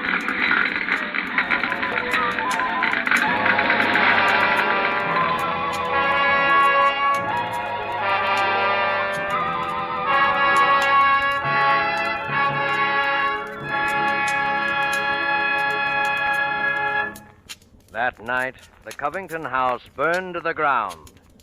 The body of Marie de Bronich Covington was never recovered. And so closes The Burning Court, in which Roma Wines have brought you Clifton Webb as star of tonight's study in Suspense. Suspense is produced, edited, and directed by William Spear. Before Mr. Webb returns to the microphone, let me say a word for Roma Wines, the sponsor of Suspense. Elsa Maxwell makes this timely suggestion for Father's Day next Sunday. Show Dad how much you really appreciate him by making next Sunday's dinner a festive occasion. Serve glorious golden amber Roma California sherry as first call for dinner. Dad will enjoy the light nut-like flavor of this distinguished Roma wine. Serve cool. Miss Maxwell has made a grand suggestion. And why not further delight Father with a gift package of delicious Roma wine? Good Roma wines, always delightful, always uniformly delicious, are reasonably priced. And the next time you use vermouth, choose Roma vermouth. Zestful, full-flavored Roma vermouth, blended and developed with all the traditional winemaking skill of Roma wineries, is made and bottled in the heart of California's famous vineyards, yet surprisingly low-priced. Try Roma vermouth soon, won't you? This is Clifton Webb. And now a serious word. This great 7th War loan drive must be a success if our war against Japan is to be a success. Our fighting men are depending upon you to put your job over.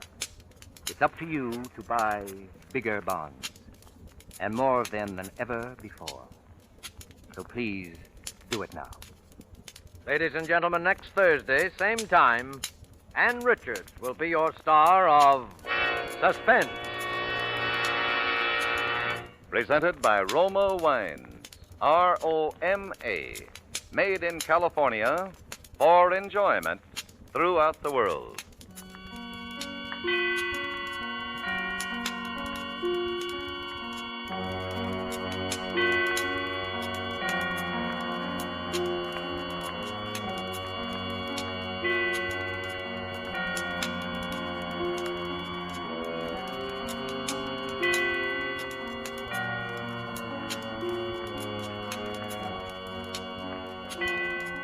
This is CBS, the Columbia Broadcasting System.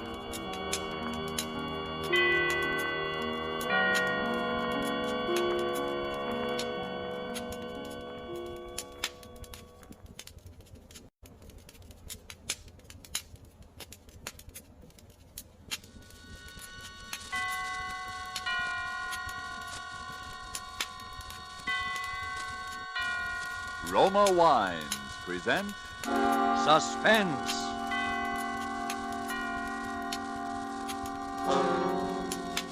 Roma Wines, made in California for enjoyment throughout the world. Salud. Your health, senor. Roma Wines toast the world. The wine for your table is Roma Wine, made in California for enjoyment throughout the world. This is the Man in Black, here to introduce this weekly half hour of Suspense. Tonight from Hollywood, we bring you as star Mr. Orson Welles. This will be the first of 2 consecutive performances by Mr. Welles, in which he will appear as the protagonist of Kurt Siodmak's novel, Donovan's Brain. The producer of Suspense and its sponsors, the Roma Wine Company of Fresno, California, feel that this story is so unusual that it merits more than our usual time. So in somewhat of a departure from established radio formulas, we will bring you the story of Donovan's Brain in 2 parts. Part 1 you will hear tonight, and Part 2 next Monday night at this same time. Before we take you to the scene of our drama, let's take a little journey of a different kind. Well, let a bottle of Roma wine serve as Aladdin's lamp. I touch the label, and presto, we are all transported to that capital of gaiety, Havana, Cuba. And now we find ourselves in the charming Pan American Club. At a table nearby, an American has just voiced his delight at the uncommon beauty of the scene. Then his Cuban companion responds, "Well, you in America also have much that is uncommon to boast of, such as this marvelous tasting wine we are enjoying this minute.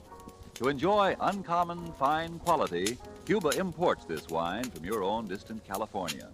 It is your superb Roma wine. Now just realize what it means when other countries import Roma wines from such great distances. Such international esteem must mean that Roma wines are truly magnificent in quality. And then consider this. You here in America need pay no high import duty, no expensive shipping charges. For these fine Roma wines come from Roma's own wineries in the heart of the rich California wine grape districts. Because so many Americans do realize this good fortune, Roma wines are America's largest selling wine. So why deny yourself this taste delight? Try an inexpensive bottle of tangy, appetizing Roma sherry, or the hearty Roma burgundy, or any of the marvelously enjoyable Roma wines. But remember, these days your favorite dealer may be temporarily out of the type you prefer. Then please try again. Ask for R-O-M-A, Roma wines, made in California for enjoyment throughout the world. And now with part one of Donovan's Brain, and with the performance of Orson Welles as Dr. Patrick Corey, we again hope to keep you in suspense.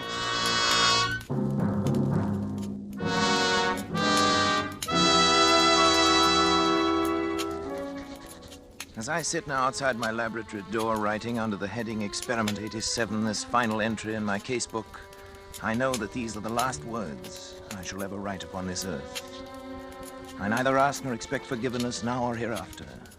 But for those who seek some explanation, I refer them simply to this casebook. Let them read it carefully from its first entry on that ill-starred day of July the 13th.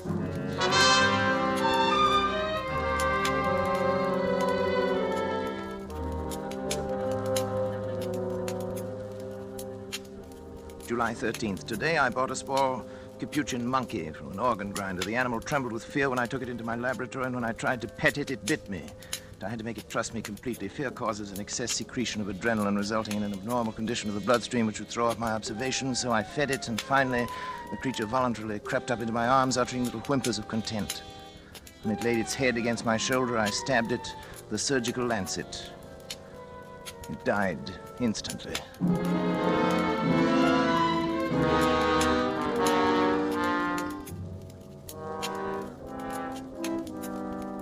Well, David, what do you think of it? Well, it's pretty amazing, all right. See what I've done, don't you? I think so. You think so? Good Lord, don't you know? Well, after all, Dad, I'm only a second-year medical I know, student. but what of it? I was a second-year student. Who is it? It's me, Janice. Come in, darling. Patrick, Dr. Schrott is here to see you. Oh, come on in, Doctor. You know our son David, of course. Yes, of course. How are you, my boy? Fine, thanks, Doctor. Well, Patrick, hard at it as usual, I see. Patrick, you didn't eat the lunch I sent in to you. What is it this time, Patrick? A brain. What? A brain, a monkey's brain. Oh. What about the brain, Patrick? I've been trying to see how long I can keep the tissue alive. Oh, is that it in that jar? Oh, there's considerably more to it than just a jar, though. Want to see how it works? Is it still alive? In a way, yes. It's a fairly simple device, actually, Doctor. Variation on Corell's mechanical heart. The brain lies in a bath of blood serum. These rubber arteries are fixed to the vertebral and internal curated arteries of the brain. The blood substance is forced through the cycle of Willis to feed the tissue. Over here, I've installed a small rotary pump that forces the blood circulation, you see? But how do you know it's alive? It's very easy to determine. The brain, when functioning, gives off infinitesimal electrical impulses. They can be measured. As a matter of fact, I've hooked the encephalograph up to a small amplifying system. The brain impulses can actually be heard.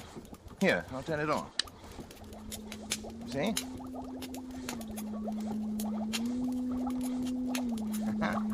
Quite effective, isn't it? Yes, it's effective. And it's wrong, Patrick.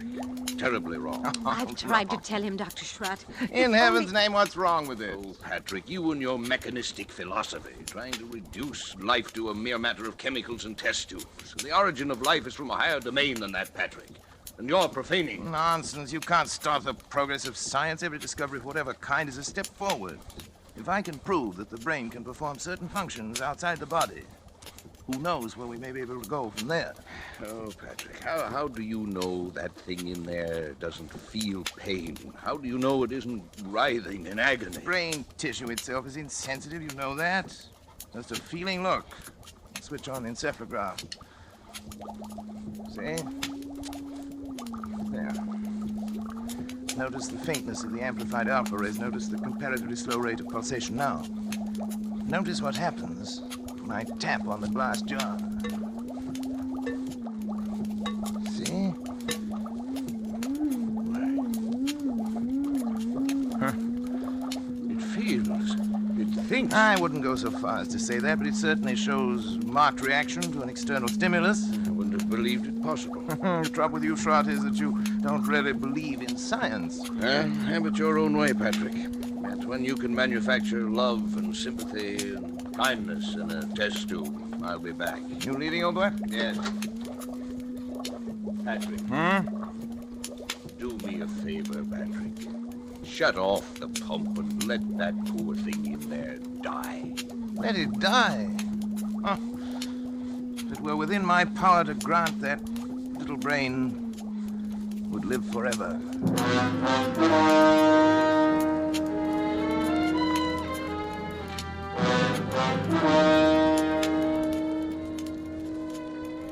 July 18th. I'm utterly exhausted from lack of sleep, but the events of the past 5 days have been of such tremendous importance that I must set them down while every last detail is still fresh in my mind.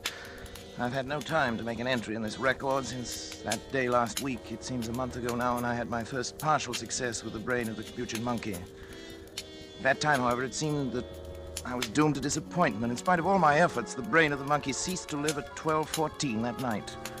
Tired and disheartened, I lay down to sleep on the cot in my laboratory, but at that very moment, fate was contriving an occurrence which now seems destined to have the most profound effect not only upon my own existence, but perhaps upon that of all mankind.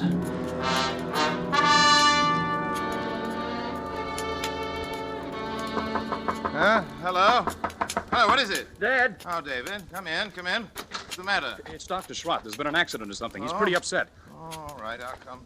Oh, Patrick, Patrick, Sean. thank heavens, my boy.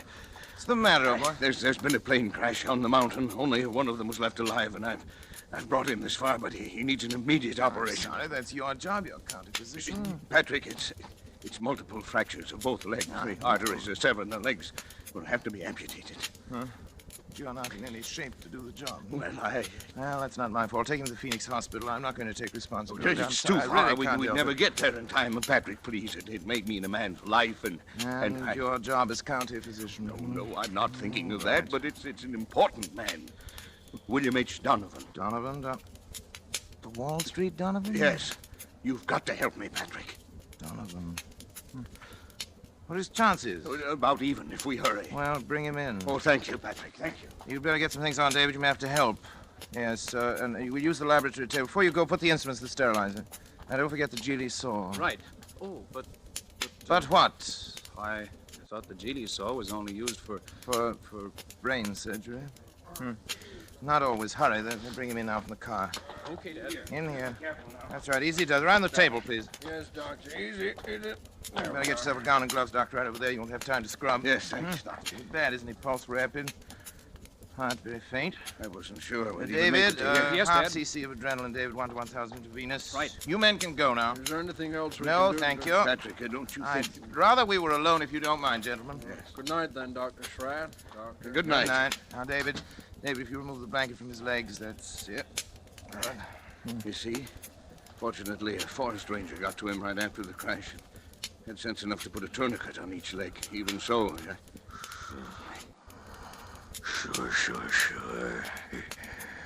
Sure. We'll get it. Sure. What's he saying? Something like sure. He said it over and over. I hadn't realized he was deformed. It doesn't show as much in his pictures.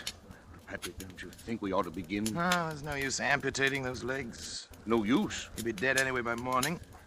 Well, won't it? Well, suppose you're right, Patrick. You know I'm right. But still, we ought to try. We can't refuse to operate just We are because... going to operate. Syringe, please, David. The large one. Here you are, Dad. Spinal anesthetic. Will you give it, Dr. Schrott? Right. Scalpel, please, David. Scalpel and the Geely saw. Geely saw? Patrick. Well... No, Patrick, I won't let you. After your performance tonight? Well, I had... But, Patrick, he's still alive. Precisely. My mistake with the monkey was that he was dead. I don't intend to make that mistake again. Come on, David, Patrick, the scalpel. Patrick, are you out of your mind? You're taking a man's life. I'm giving him life. Donovan would die anyway. But for a while at least, Donovan's brain will live.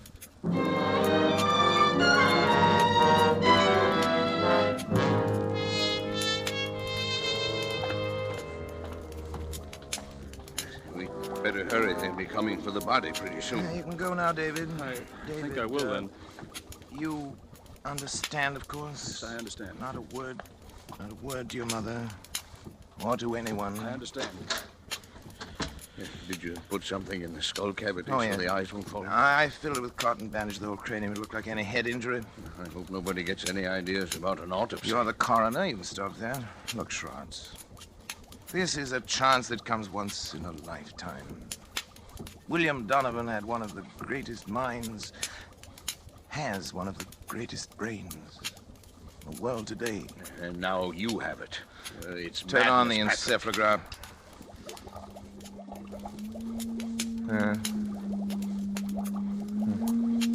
Simple alpha waves, That's of right. course, no different from the monkeys. You can't take a human brain out of its body and expect it to function. I suppose not, but...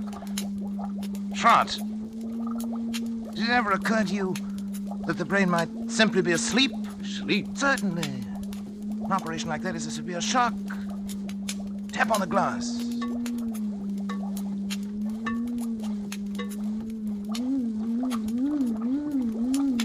Good Lord, Patrick. Delta waves. It was asleep. You woke it up. It's actually conscious. You see, the three of us conducting this experiment now. You, and me, and William Horace Donovan.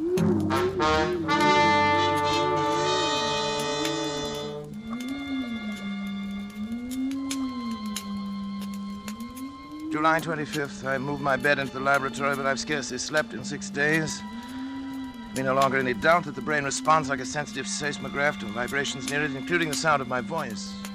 Yet I found no method of communication with it. I've devised a simplified Morse code consisting of taps on the glass container, together with voice vibrations. Perhaps I can teach the brain.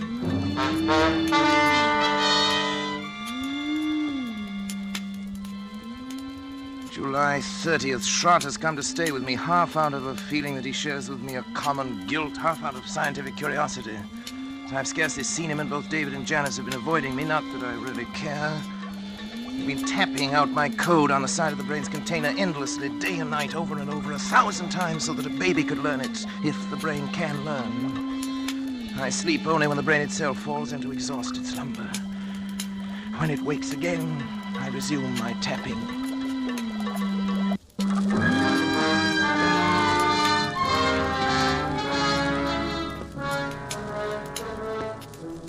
Trot! Wake up! Yes, Patrick. Come on! What's Get the up! matter? What's the Hurry! matter? Come on, I want to show Something you the matter? Yes, old boy, I want to show you something. Patrick, you look like a ghost. Where are we going? Back to the laboratory. I can't believe it myself. I may have been dreaming delirious. What's happened? Come on.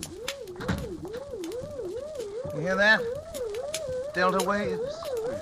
Seems disturbed. You've got to check my observations for me. If my reasoning is wrong, tell me. I can't be sure of anything anymore. Yes. Now listen carefully. You know that I've been trying to communicate with the brain in code. Now, if I were able to cause a distinctive pattern of the brain's delta waves by a specific command in code, if the brain responded with the same pattern of sound each time I issued the command, it would prove that I'd succeeded in communicating with the brain, wouldn't it? Yes, Patrick, I think it would. Now, listen.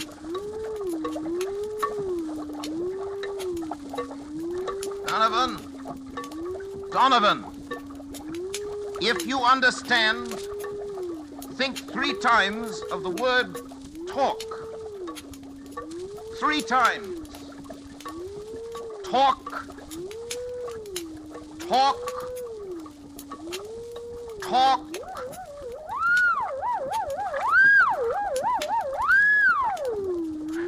answered. It spoke. Then I'm right. It's true. This thing has learned to talk. To talk.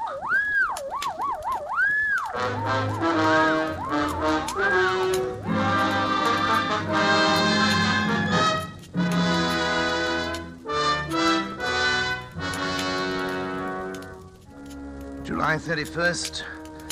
Shot is romanticizing, of course. The Delta pattern is so infinitely complex that it would be utterly impossible ever to break it down into specific words, yet that it understands me, that it's trying to communicate with me, is certain.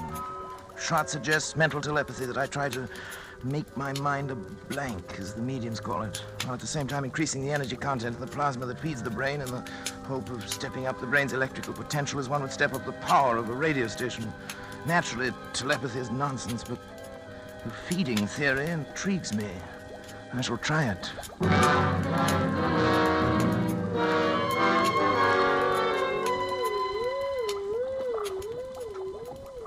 August 12th.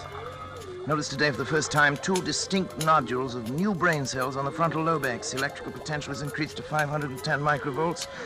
I've begun smoking cigars. Although I've always hated cigars before. Nerves, I expect.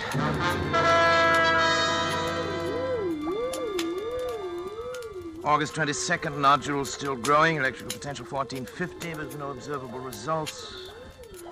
Lately felt a compelling urge to know more of Donovan's life and have collected every available scrap of information about him. A strange man he was. Strange, ruthless, actually evil in many ways, but nonetheless an extraordinarily brilliant mind.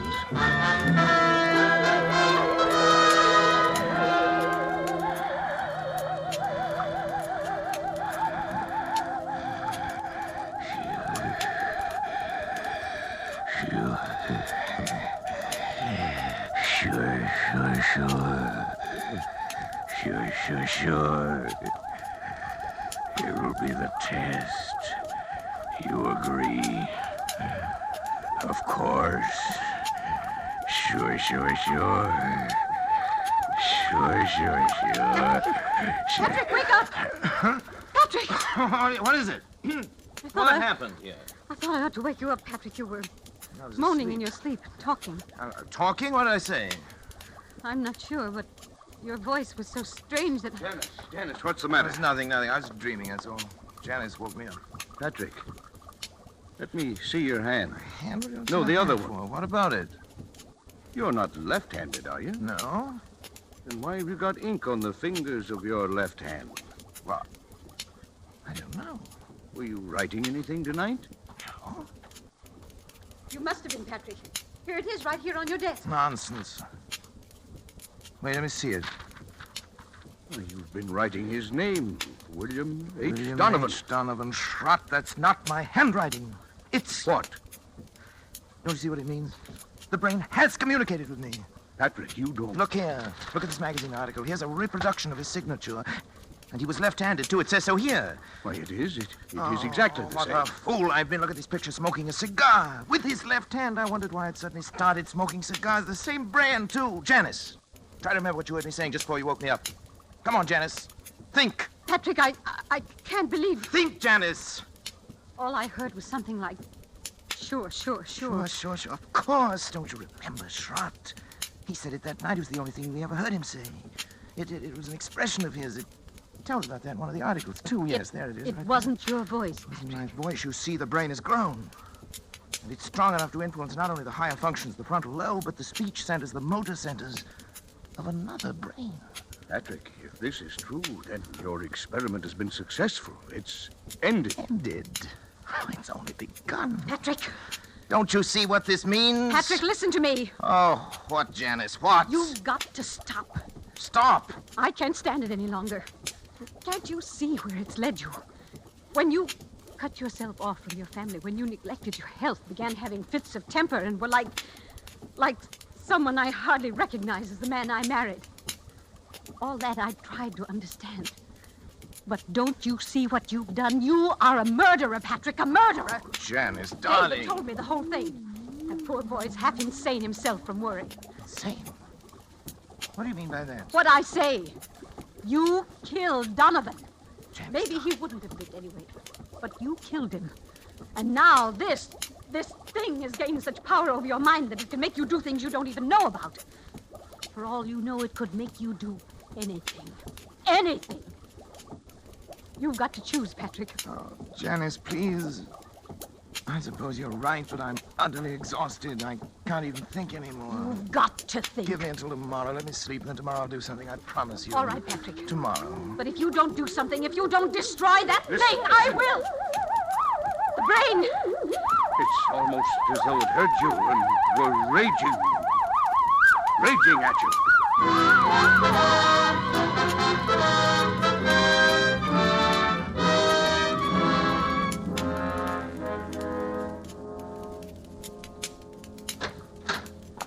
This way, please, Dr. Come Corey. along, darling. But, Patrick, why are we going in here? A psychiatric clinic? I told you I'd do something, Janice. I've got an idea. You mean you're having yourself psychoanalyzed? Well, Something like that? something like that. I'll tell you about it later. First, I want you to talk to this man alone.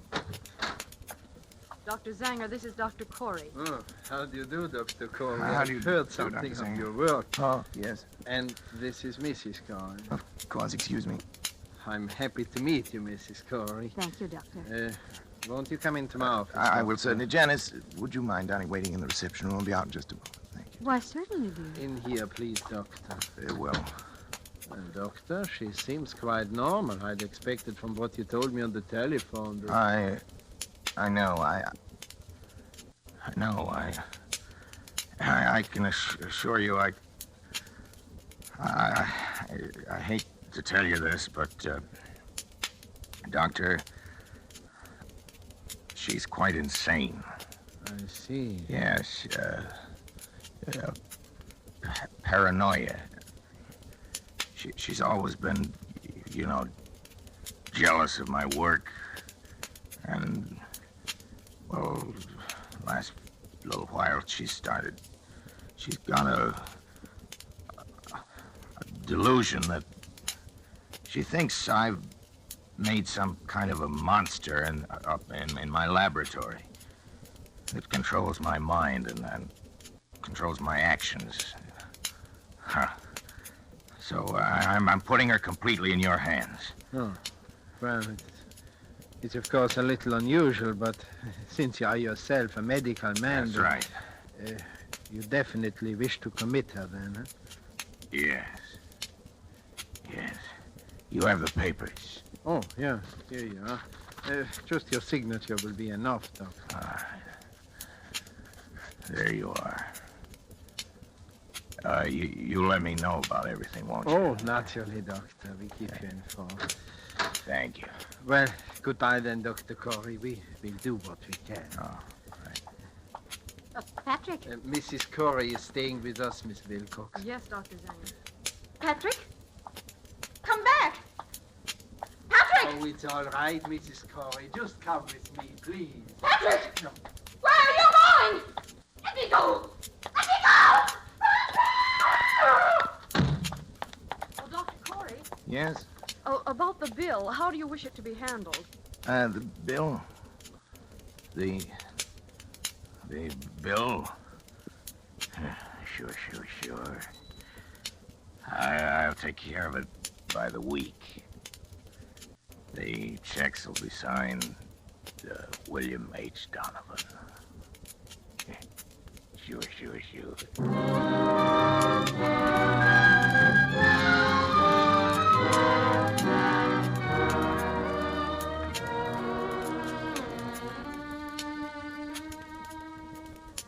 August 20th. It's nearly 3 weeks now since Janice went away. I can't understand how she could have left me just when I needed her most.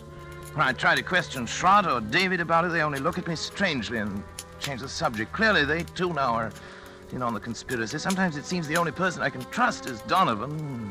The brain communicates with me more freely now each day. I know it has some great plan in mind for me, for both of us. I'm waiting, patiently waiting.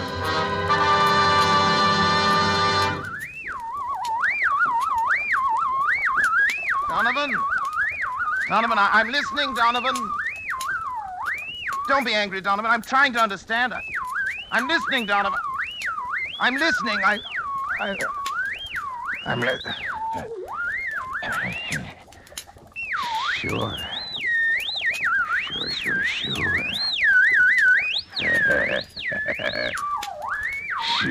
Sure.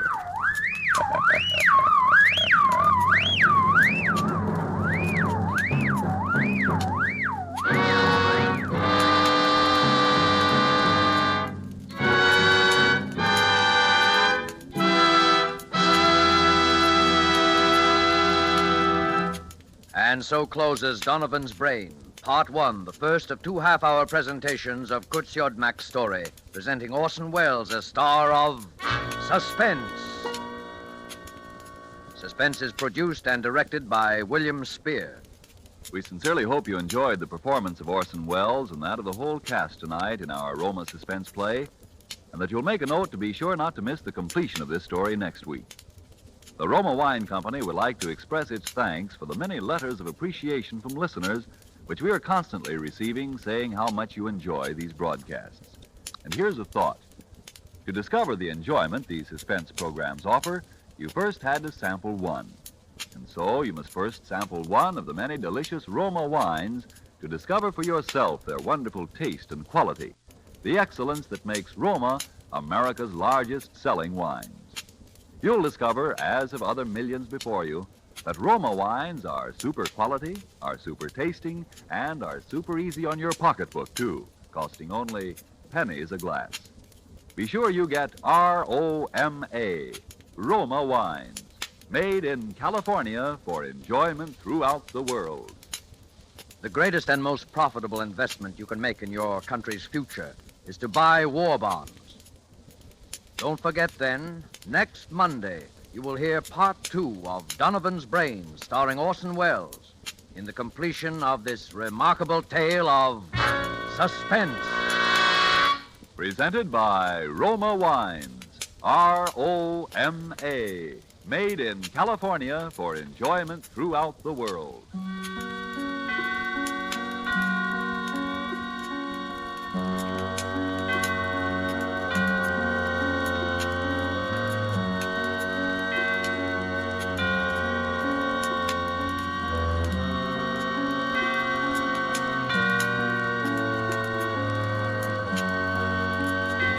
This is CBS, the Columbia Broadcasting System.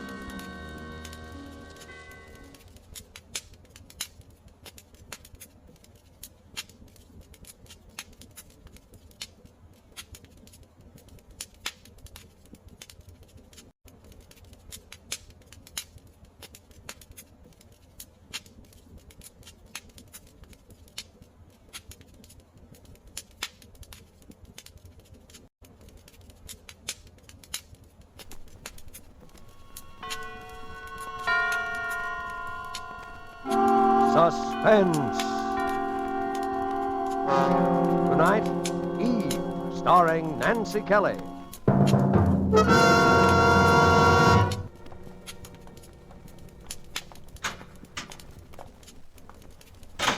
Right over there, Miss Jeremy, second booth. Thank you. You got 5 minutes. Hello, Angel. Oh, Frank. Yeah, there, Angel. Take it easy. We don't have much time. Oh, but to have to talk to you like this through an iron screen.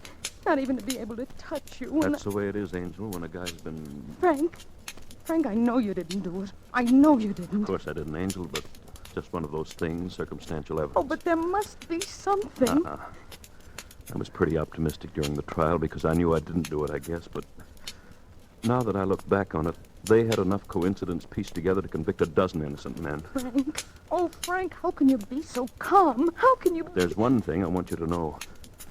I want to be sure you didn't believe any of that gossip about my running around with her. Oh, of course I She was didn't. a star. I was a producer. I needed her for my next picture. Lorna Moore was a big name in pictures, but you knew I'd been seeing her. I even told you how I'd quarreled with her. Oh, Frank, I know. Frank, how much more time is there? 2 or 3 more minutes. No, I mean... Oh. November the 16th. 6 weeks. Yeah. Frank, I'm going to do something. What can you do, Angel? Don't you realize There's a murderer running around loose. Some man who's free and having fun and going out with girls. I'm going to find him. How could you find him? The police tried for weeks. They didn't try. All they wanted was to convict you. But it is nice to hear you say it, Angel, because... What? Because it makes me know you really did love me. Oh, Frank. You see, there are things you can face when you're like this you didn't dare talk about or even think about before. I always loved you, Eve, but you were so much younger and full of ambition. Oh, Frank, don't. I'm sorry, Angel. I wish I could have done things for you. There won't be much left for you now. You know how it is in this business. You spend it as fast as Frank, you make it. Stop. Please stop. Oh, I'm not healed. Forgive me, Angel. But it's wonderful to know how you do feel. Frank, I'm not going to let this thing happen. There must be something. There must be some clue somewhere. Well, don't you think the police... Something the police didn't know. Something you saw when you were up there and didn't tell them. I couldn't have very well told them anything about that when my whole defense was that I hadn't been up there. But there wasn't anything, nothing important. Oh, but there must have been something. Whoever was there before you, whoever did it must have left some trace. Well, there was her address book. Her... Yeah, I stuck it in my pocket because, well, it was open at the letter J and my name was in it. It was a silly thing to do, but it's in the little secret drawer in my desk. Oh, Frank, why didn't you tell somebody sooner? What was the use? If I told him I'd been up there... Oh, yes. There was another little thing. I hadn't thought... Frank? A smell. Oh, what kind of... Cigar smoke. Your time's up, Mrs. Jeremy. Frank, all right? All right every day? All right, Mrs. Jeremy. Goodbye. So long, Angel.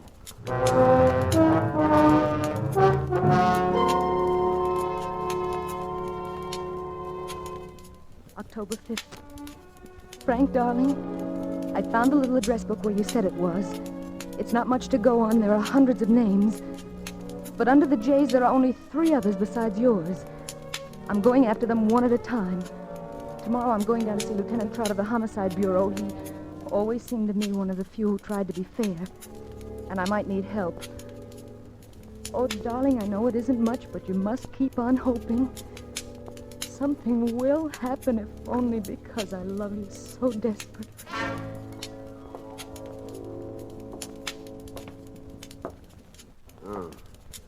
What's your angle, Mrs. Jeremy? My angle? Yeah, why are you doing all this? But he's my husband. I love him. Oh, look, Mrs. Jeremy, the cops around this town aren't exactly dummies, you know. You know what you were like before you married All him. right, Dick Tracy. A person can change, can't they? Sure they can. A cop just hates to have anyone think they can make a sucker out of him. You know how it is. Well, you can skip the apologies if that's what they're supposed to be. Sure. Now, what do you want me to do?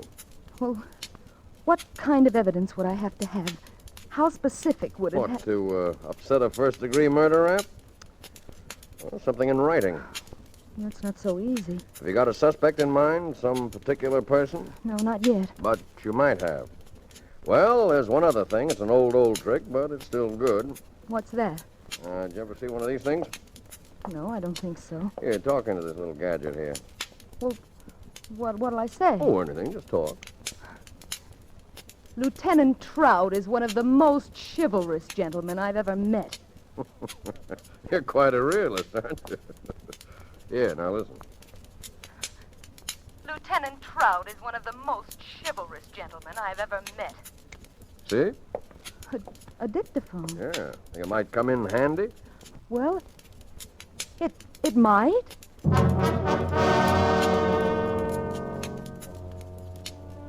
October 7th. Darling, Trout has installed a dictaphone in my new apartment. It's only a room, really. And of course, I've changed my name to Evelyn Jarvis and my appearance. I don't think that even you, my darling, would recognize me now. The phone numbers are a dead end so far. The first was a dressmaker, and the next a man who's definitely been in the South Pacific for over a year. But there's one more, a Jerry Jordan. I'm going to call him this afternoon. Oh, my darling, I miss you. I miss you so.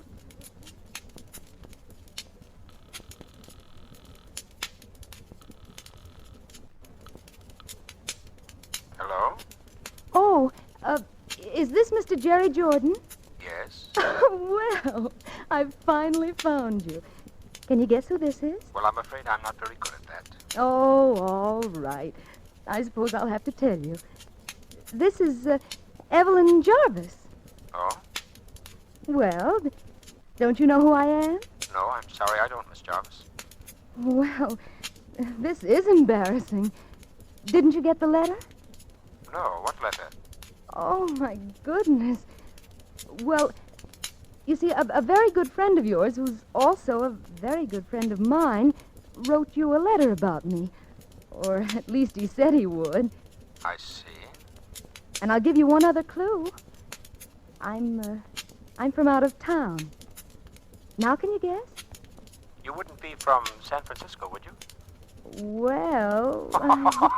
Ed Thornton, eh? He always did have a terrible memory for anything but phone numbers.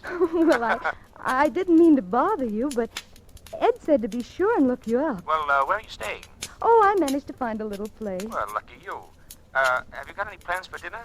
Why, well, I hadn't really thought... Say, better still, have you got any plans for right now? Well, really, Mr. Jordan. No, seriously. By the time we've had a drink and gotten acquainted, you'll be ready for dinner anyway. Oh, no. Now, you wouldn't want Ed Thornton to know you were acting that way, would you?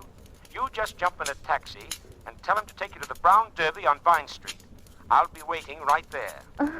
Well... And, knowing Ed the way I do, I'm dying to meet you.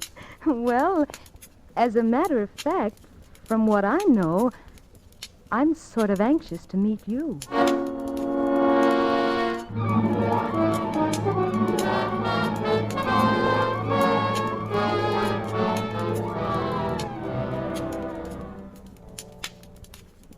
Darling, just a quick P.S. I'm going to meet him now at the Brown Derby. Mr. Jerry Jordan. And I have a hunch he's it. I don't know why. I'll remember what you said about cigar smoke. And yet, although I've got a hunch, it makes me feel a little shaky to be going there. He's got such a nice voice to be a murderer.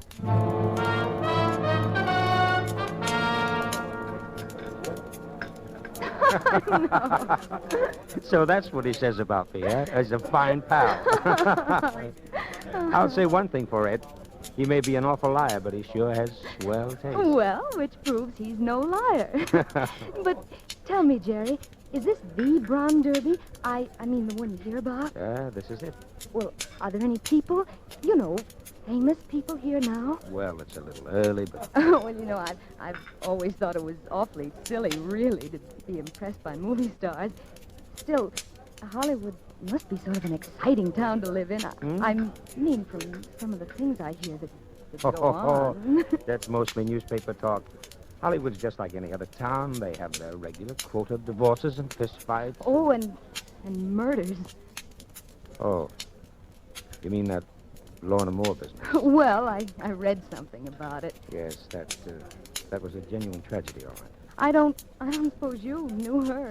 Well, as a matter of fact, Lorna was one of the few celebrities I did know. Oh, really? What was she like? Well, Lorna was a long ways from being the sweet little thing she seemed to be on the screen. Oh, but murder was... Yes, I suppose nothing really excuses that. Well, anyway, they got the man who did it. Frank Jeremy? Yes, I guess they did. You mean you don't think that... Oh, the case looked good enough. You can't always tell about those things, though. Any number of people might have done it. I'm afraid little Lorna's life was kind of a mess. Well, Jerry, were you... Mixed up with Lorna? No, no. But didn't the police... I mean, I should think with a woman like that, all of her friends... They nabbed Jeremy so quick they didn't even question anyone else. Anyway, I was out of town when it happened. Oh. Jerry, may I have a cigarette? I'm sorry. I don't use them. I'll get you some, however. I only smoke cigars. What did you say? I said I only smoke cigars.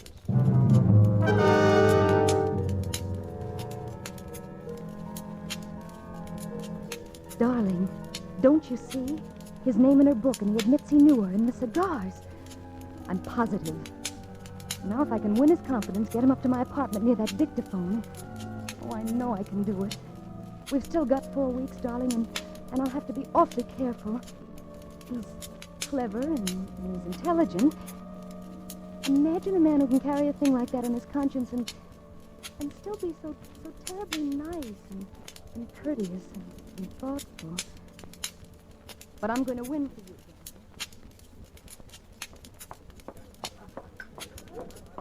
Hello, Jerry. Hello. You been waiting long? Not very. Jerry, is something the matter? I don't know, darling. Look, why do we always have to meet here? Why can't I pick you up at your place? I don't even know where it is. Sometimes it's almost as though you were, well, keeping some sort of a secret from me. Oh, isn't it a woman's privilege to have secrets? Don't talk like that, darling. Oh, Jerry, you must know by now I couldn't have any secrets from you. Oh, I'm a fine one to talk, I guess. The fact is, I've been holding out on you, darling. I don't live in that hotel. I live in a place out in Beverly Hills with about 30 rooms and a swimming pool a block long. I've got more money than I know what to do with. Oh? Oh, darling, I feel like a dog about it now, but I didn't want you to know at first. Oh, until you were sure I didn't care about money. Is that it? Yes. Try to forgive me, will you? Oh, my poor darling. Will you? Of course I will. I do. And Jerry. Yes? About those secrets of mine. Suppose there were some things I couldn't tell you yet. Would that matter? Not if I was sure you would tell me someday.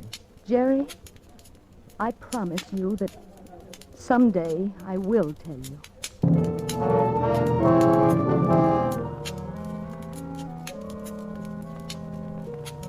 Frank, darling, I know the delay must be torture to you, but you must understand how careful I've got to be. I've got to have the positive, living truth on that dictaphone. I haven't been able to get him up here yet, but we've still got 10 days, and I have a feeling it's going to be soon. Very soon. So don't worry, darling. I miss you. Who is it? Hi, Jerry. Oh, wait a minute. Oh, Jerry. Darling, I had to. It's been almost a week, and Well, how did you find this place? Why do you think I didn't tell you where it was if I didn't have reason? Let me in, please. I've got to talk to you. All right. Darling, Ed Thornton arrived in town last night. He came to see me. Oh? He's never heard of you. He doesn't know anybody by the name of Evelyn Jarvis, or anyone that even looks like you. Is that what you came up here to tell me? Darling, I don't care what it is. Only please. Jerry. Oh, darling. I want you so much. Oh, Jerry, my darling. I want you to go away with me tonight. I want you to marry me. You what? I want you to marry me. But first... Oh, my darling, I've waited so long. There's something I've got to tell you. No, Jerry. No, Jerry, don't. I've got to. And then you can tell me whatever it is, and we can start even. If you still want to. Jerry, do either of us have to tell anything? Does that matter now? I've got to, Evelyn. I can't keep it any longer. Not the way I feel about you. Jerry. I've killed someone. I'm a murderer. Who? Lorna Moore. And another man is going to die for it. Jerry. Oh, no, my Jerry. Listen to me. It doesn't matter. I don't care what you've done. Jerry, I love you. You know that? I love you. Can you still... I've loved you from the beginning. It didn't matter then, and it doesn't matter now. Darling, what do you mean? It didn't matter then. Did you... Yes, I knew. You know who I am? Who? I'm Eve Jeremy, the wife of the man who's going to die for it. His wife? Yes. Now you know. And you're willing to let him die? Oh, he deserves to die for the things he's done. He'd have probably killed her anyway if you hadn't. I knew he was seeing her. He was a beast, Jerry. I knew from the beginning it was a mistake. He beat me. He beat me and he tortured me. I can't even tell you some of the things he... When does it happen? The 16th. Tomorrow night. Tomorrow night. does that matter to you? I'd let 50 men die to get you, darling. That's why I haven't seen you. That's why I haven't seen you. I was waiting until... We could be in Argentina tomorrow night. Oh, Pat. I can get plane tickets tonight from a friend. I don't have to change, do I? Oh, you look lovely. I'll just throw a couple of things in a bag. Nobody will know about this place anyway. Make it quick, though. And it's a perfectly logical time for me to go away for a while. Hurry, baby, hurry. I'm all ready now. How do I look?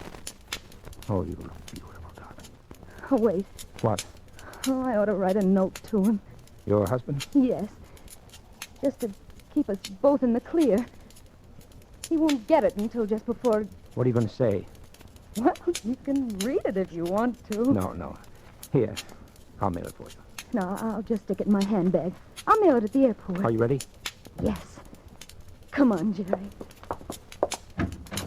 Well, good evening, Mrs. Jeremy. Oh, hello. You, taking a little trip? Wouldn't you if you were me? Sure, I know how you feel. You, in a hurry? Sort of. My friend here was going to run me down to the airport. Lieutenant Trout, Mr. Jordan. Well, I won't keep you but a minute, and then I'll give you a fast trip down there in a squad car. Want to step inside a minute? All right. Your, friend here know what you've been doing? In a way. Any luck with our little gadget? What little gadget? Oh, a dictaphone. Lieutenant Trout thought... You thought, Mrs. Jeremy. All right, I thought. Mind if I turn it on? No, go ahead. There's nothing... Got to live. I can't keep it any longer. Not the way I feel now about you. Jerry, don't I... I've killed someone. I'm a murderer. Who? Lorna Moore. And another man is going to die for it. Well, guess that's about all we need to know, isn't it? I guess it is. Well, I told you I'd get him, didn't I? Yeah. Evelyn. You can wrap him up and take him away, Lieutenant. And don't forget to send me back my husband the first thing in the morning. Come on, Jordan. Eve. So long, sucker. Eve. They sure gave you the right name, baby. Yeah? Only you wouldn't have needed the apple. Or the snake. Oh,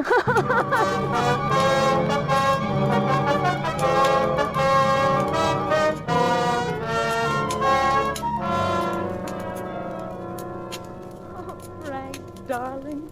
Ellie, it just doesn't seem possible. Back here in our own home, out here on our own terrace again. Everything just the way it was. Yeah. Do you remember when we first took the place, how happy we were, and how the agent took us out on this terrace and asked us if it would be too high up, if we were afraid of high places? Mm-hmm. Frank, is something bothering you? Well, Eve... Oh, tell me, darling. Oh, I know you've been through so much. When I think that today you might have... Now, look, Angel, I haven't any kick coming. You saved my life. Oh, darling. And I know what the answer is anyway, but it would only prey on my mind if I didn't talk to you about it. And there shouldn't be anything like that between us ever, should there? Well, of course not, darling. What is it? I have a record here What record? that the police took off your dictaphone. Oh, well, Frank, I want to play it back for you, Angel. I'll put it on the phonograph here Oh, on the but terrace. Frank, please, dear. All right, Angel, I know. Jerry. Oh, my Jerry, listen to me. It doesn't matter. I don't care what you've done. Jerry, I love you. You know that. I love you. Can you still? I've loved you from the beginning. It didn't matter then, and it doesn't matter now. Darling, what do you mean it didn't matter then? Did you? Yes, I knew. You know who I am? Who? I'm Eve Jeremy, the wife of the man who's going to die for it. His wife? Yes. Now you know. And you're... Is that all? That was the end of the record. That was all that was recorded. Oh, It's all Frank. right, Angel. It's all right. I know. Oh, Frank. Don't you see I had to play it that way? Don't you see I had to make him think that's so I could save you. Sure, I know, Angel. I just wanted to hear you say it, I guess. Please, Angel, I understand. Do you really? Why, of course I do. I'm a heel, Angel. Oh, darling. Listen, it's all over now. I'll tell you. Let's celebrate. All right, let's. I'll go down and get us some wine, champagne or something. Oh, that'd be wonderful. I'll go now, only... What, darling? Well, just getting out of the clink, I don't have any money. Do you? Oh, of course, darling. Right there in my handbag. Where? Oh.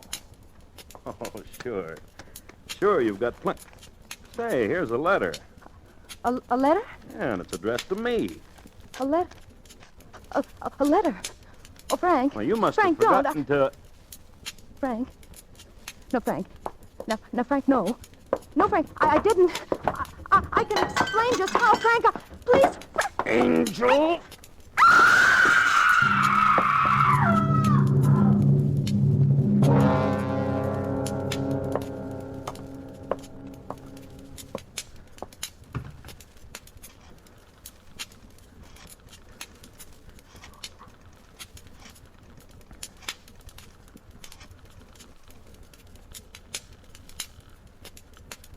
Lieutenant Trout, homicide.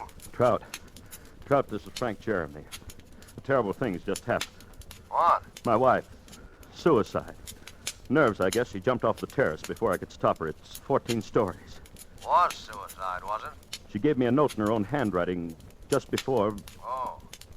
Well, of course, if the note says so. It does, all right. Well, the case is closed. Here, I'll read it to you. It says, Frank, my darling, I've been wrong all the time. I've failed you utterly. Now I can't even bear the thought of facing you. When you read this, I will be gone. This is farewell forever. Signed, Eve.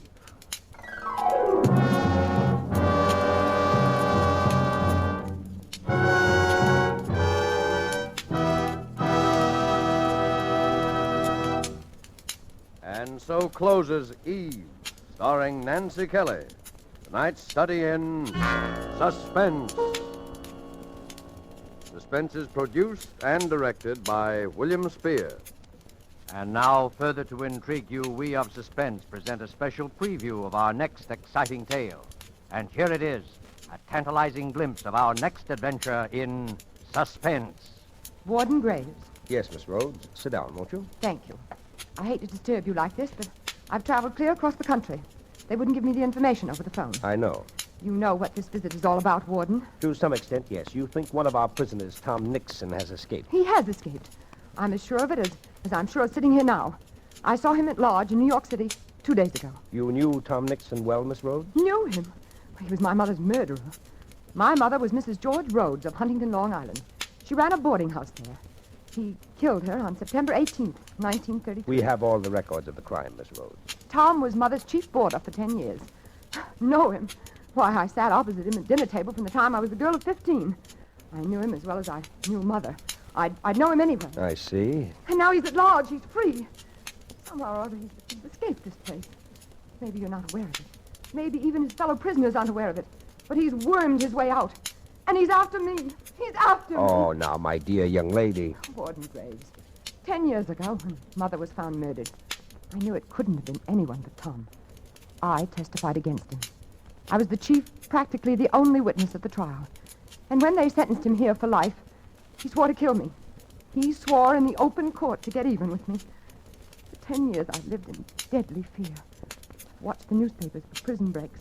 I've moved from house to house, made few friends. He's hung over me like a shadow. Even though I told myself he was locked up here forever. And now it's come. And where exactly did you see the prisoner, Miss Rhodes? That's just the point. That's why I know he's after me. I saw him in my own apartment house. Well. He has a job there, running the elevator at night. That's what makes it so horrible. I've never married, Warden Graves. I live all alone in a small 3-room penthouse on the 18th floor of an office building. The other night, about a week ago, I came home alone from the movies after midnight. The big marble lobby of my building was deserted. Except in a far corner near the elevator with his back toward me, there was a man, down on his hands and knees, scrubbing the floor.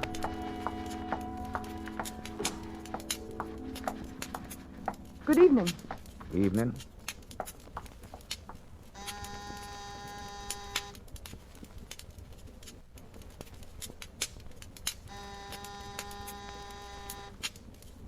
Well, where is everybody? Isn't the elevator working tonight? You want to go up in the elevator, Mum? Certainly. I'll be right with you. Okay, Mum. What floor? I was in the elevator, and he had started to ascend before I really saw him. It was Tom. His hair had turned white, and there was a horrible stoop to his shoulders. But everything about him, the crook of his head, his high, thin, bony nose, the hollow cheekbones, were all the same. And then he turned and stared at me. I could see those deadly, pale, cold eyes, those heavy eyebrows, still black, that familiar, quiet, sarcastic mouth. What floor, Mum? My floor. Yes, the penthouse, please. Penthouse? Where's that, on the roof? Yes, on the roof, please. 18th floor. Okay. Warden Graves. It was like being in a cage with a wild beast. He kept watching me, peering at me furtively as the elevator moved with agonizing slowness up and up past the floors. I shrunk back, averting my face. The light in the car was dim. My only hope was that he did not recognize me. Here's your floor, miss. Thank you. Good night. Good night. Good night. You can go back down. I don't need anything, thank you. What's the matter? Forgotten your door key? No, it's right in my bag. I'll find it in a minute. You want me to let you in? Let me in? No, good Lord. I got pass keys to all the doors. No trouble. No, thanks, but No, I have it right here. Good night.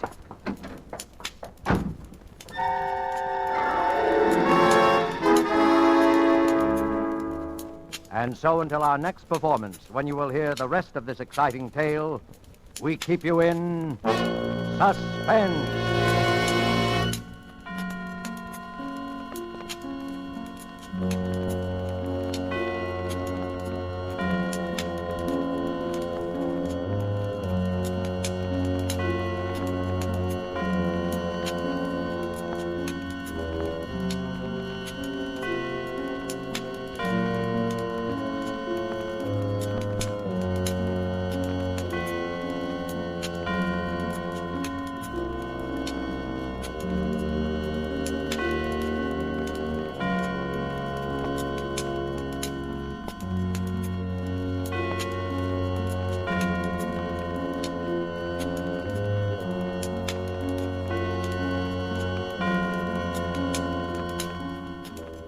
This is the Armed Forces Radio Service.